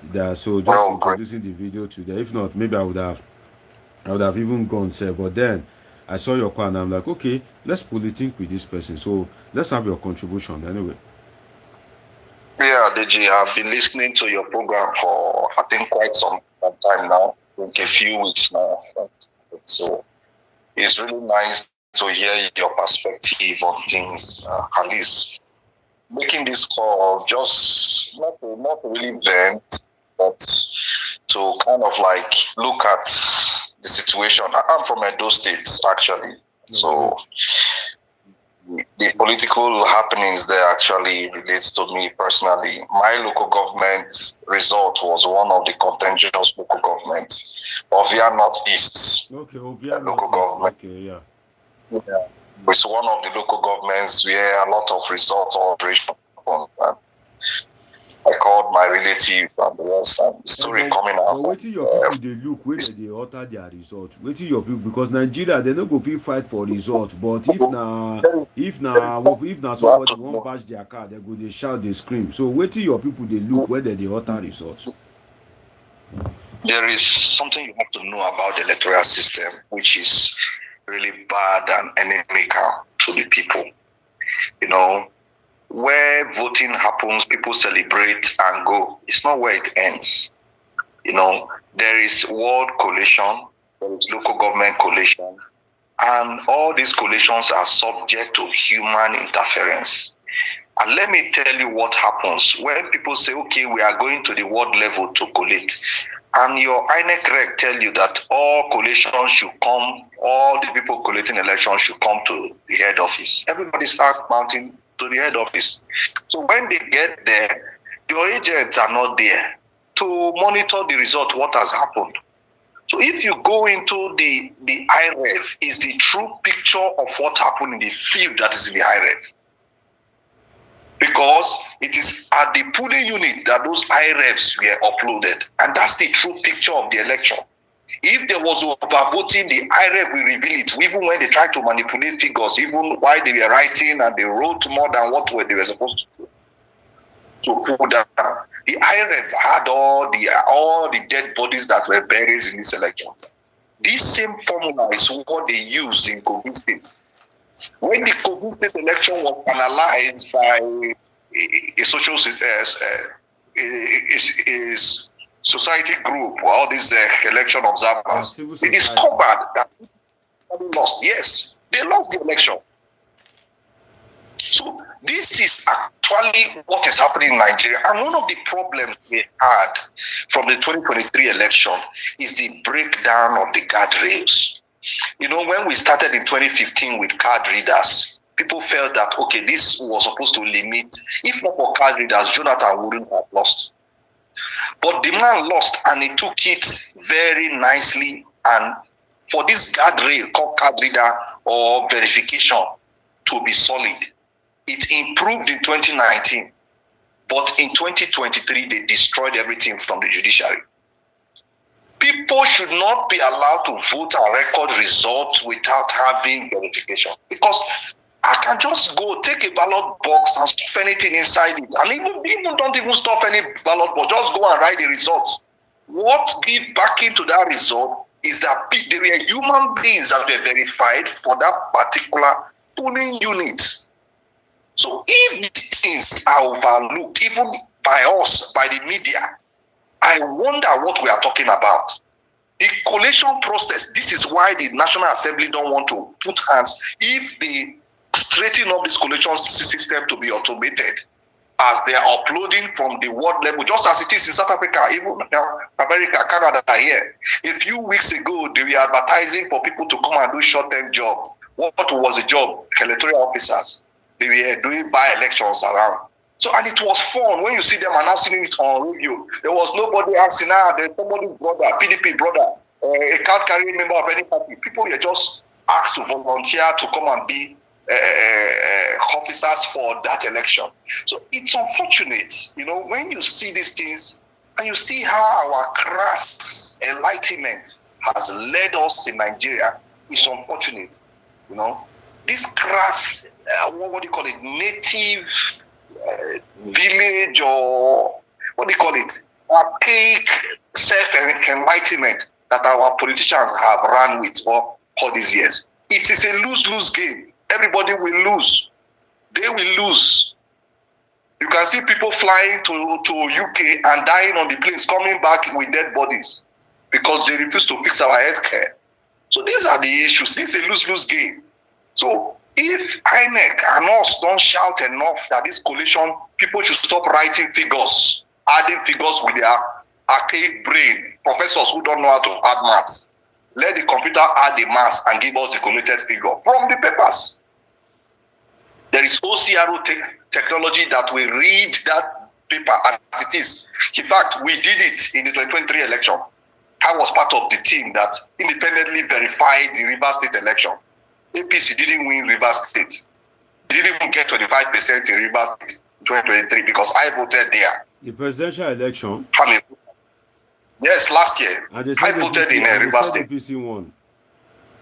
APC didn't win that. They didn't even get 25%. They didn't even get. Go to IREF today. Go and check the result. Today is there. But why did they didn't even get 25%? Today, I will forward a publication to you by BBC on that Rivers State election. BBC went forward and did their own. And they even went to try to ask people who signed results to try to call collation officers. They discovered that a lot of those names that they provided to collation officers as collation officers were fake names. The people were not lecturers in the schools where they say they worked. They were not professors. They were not known. So they were implanted there just to manipulate the figures and go away. Even INEC might not even know those people that signed those results as collated figures. So we need to understand that this system has been captured politically and nothing anybody can do it. We can vote, we can do what we want to, but when the godfathers in Abuja say this is the direction they are going, they will run with it, no matter how many people comes out. So we are back in 2007 where people go and write results. The only difference is that they are not announcing it while we are still voting. They are waiting for the process to finish, then bring the finished results out. So it's unfortunate, Deji. Well, you said it's a broken system. Then, how do we fix it, or is it like an hopeless situation? How do we fix it, or will it just continue like that? Like, is it that people are hopeless because you said it's an hopeless situation? But before you respond, if you are watching me for the first time, please take a moment to click the subscribe button, subscribe, turn on the notification button. Please like this video. It really helps a great deal for a video like this. What we are doing is we are polythinking. We're talking about politics and happenings in the polity. And if you are looking for a truthful platform, a bipartisan platform, a non-biased platform, and God has lead you here, or YouTube has recommended my video to you, that means God has destined that you and I will be friends. And that's why I usually say that please, you can see the subscribe button in front of you. Just click it. It's free. Subscription is free. It just means that you get to be kind of like seeing my videos. So it's not like maybe you are paying any money or they are charging. Subscription is free. So please click the subscribe button so that we can always continue our friendship and we can always polythink. The only major sin on this platform is I don't tolerate abuse. You cannot abuse your fellow viewers in the comment section, and I don't tolerate a situation whereby Christian will be abusing Muslim, Igbo will be abusing Hausa, Hausa will be abusing Yoruba, Yoruba will be abusing Ijaw. That's just the thing I don't tolerate on the but you are free to hear your views, whether you are in favor of APC, PDP, Labour Party, ZLP, that one I don't care as regards that one. So if you are watching me, please take a moment to click the subscribe button. Let's make it happen. Over to you, sir. How do we fix it? Or is it like an hopeless something? How do we fix it? We are in a hopeless situation for many reasons. It should not be a hopeless situation to just for us to come out in mass, to just go and protest at the National Assembly and tell them that this such and such law should be backed. First of all, the IRF must be backed by law, because though there are electoral guidelines, which should normally be enough. You don't need to put everything in a law. The judges, in their wisdom, and in 2023, it was not shocking where the NBS brought out results that the department of the country that consumed the most bribe was the judiciary. It wasn't a surprise, because a lot of judgment that came out of 2023, pre and post 2023, was suspect. A lot of things happened. So if we can go to the House of Assembly and make sure that the laws backing the IRF, then mandatory transmission, which is somehow, it's not still clear, it's still vague in the current law. Then talk about the coalition. It should be taken, it should no longer be a manual coalition. These three things, that Beaver's device is like a tab. Your tab can do anything. If you create a little form, people can enter the results that are on the papers, and it instantly, once you send, it adds. So you will just have a display dashboard. You will see the figures adding. You will see the paper backup for reference. So it becomes a very simple process to collate results. Elections will be taking less than 24 hours to get announced, not the type that people are sleeping in the midnight, people are announcing results like thieves. So it will help, and it will reduce the requirement for people to be employed. A lot of these fake human beings that turned out to be collation officers, a lot of these people's cousins that have occupied places as Rex, card-carrying members that are well known, even in River State where I live. They are INEC chairman. Instead, it's laughable, honestly. So if we can get the assembly to change this law, when people say they were going to protest against bad governance, some of us didn't support it, not because we didn't want the protest or we didn't want change. Nothing will happen. These people that are there, they are adamant. This is their time. That's how they see it. if you are honest, you look at their body language, look at how they behave, there is nothing anybody can do that will change the trajectory of where they are going. So the only thing is to remove that rock from under their feet. That ability for them to manipulate the process, remove it from their hands. And again, this current INEC chairman is compromised. There is nobody who will tell me this man is not compromised. So if they can protest for these two things, the change in the electoral law, and to the removal of this current guy there, and whosoever they are, sure that it's no longer the president that appoints somebody to be INEC chairman. It should be off the presidency, because here it's not like that. In most democracies, the president don't appoint the INEC chairman comes out as a result of processes. You will see them voting from universities and all those institutions that make up the crust of the government. The votes come from, those are the people who make a certain person an INEC chairman or not. So if we want to continue lying to ourselves that one day this political system will throw up a Peter Obi, that's the unfortunate.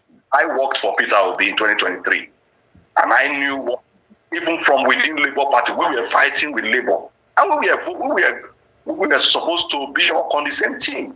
Nobody obedient team was like we were trying to take over their power. Even when we are calling that, oh, please come and register us for Labour Party. They say, no. They don't want to register us for Labour Party. I said, how? I thought we were working together for Obi. We discovered that those people they were trying to sit tight. They saw we coming as obedient, we were more educated, and when we come to meetings, we are very active, and we let these people come in here, they will take over the power from us. That's what Abure is fighting against. So he's a regular politician, tomatoes and pepper sellers that are occupying political positions as secretary and all whatnot. So to not talk too much on this issue, this is the solution. Deji, if we are not doing it, forget whatsoever the system throws up, we always be the worst of us. This system is designed to throw up the worst human beings on the planet as leaders in Nigeria. That's why the country is on a negative. Wait, sorry. Are you trying to say that Monday Okpebholo that just won in your state, Edo State, are you saying is the worst? Because you said the system we usually throw the worst being. So are you saying that? Are you saying Monday Okpebholo is the worst? That's your governor-elect, you know. That's your governor, your incoming governor. So are you saying your incoming governor is the worst? Is the worst among the people who came up. If you say you want people from Asa, that's from Asia, the Asian part of Edo State, Okpebholo is the worst of it. I know many fine young men who will run, and even if this type of thing happen, people wouldn't feel that much sad, because if the party, APC feel a good candidate, PDP feel a good candidate, Labour, everybody feel equally competent candidates, you will see that the quality of what comes out will be good enough. Even if what happens has happened, but what is happening is determined to throw up the worst human beings. You cannot compare an Akpata with Okpebholo. It's different. The trajectory, you can see what each individual has done. One say he's a philanthropist. Where did he get his money? Have you asked? How did Okpebholo make his money? Does anybody know? But we know an Akpata. At least we can trace. Well, that's a strong point, though. At least we can trace that of Akpata, and we can still trace that of Asue too. At least working companies. We can trace both of them. They have been OG in the business space. Everybody knows them. When you say, okay, you have legal issue, you know these people. And this is what they do. And they've been in this space for many years, over 20 years. So what has Okpebholo been? And you see one thing about white men that differentiates how they think and how we blacks think. If you just appear in Canada today that you want to get a car, you want to get a loan, nobody will give you a loan. Know why? Nobody, you don't have an antecedent. They will first of all ask you, where have you lived? Where's your rental agreement? How long have you lived there? People do things with people. They engage in business transaction by your antecedents. You have to have lived there for certain time before you cannot have access to certain transaction. because they have to know you. You understand? This guy just metamorphosed out of the oblivion and came up and started contesting. It's unfortunate.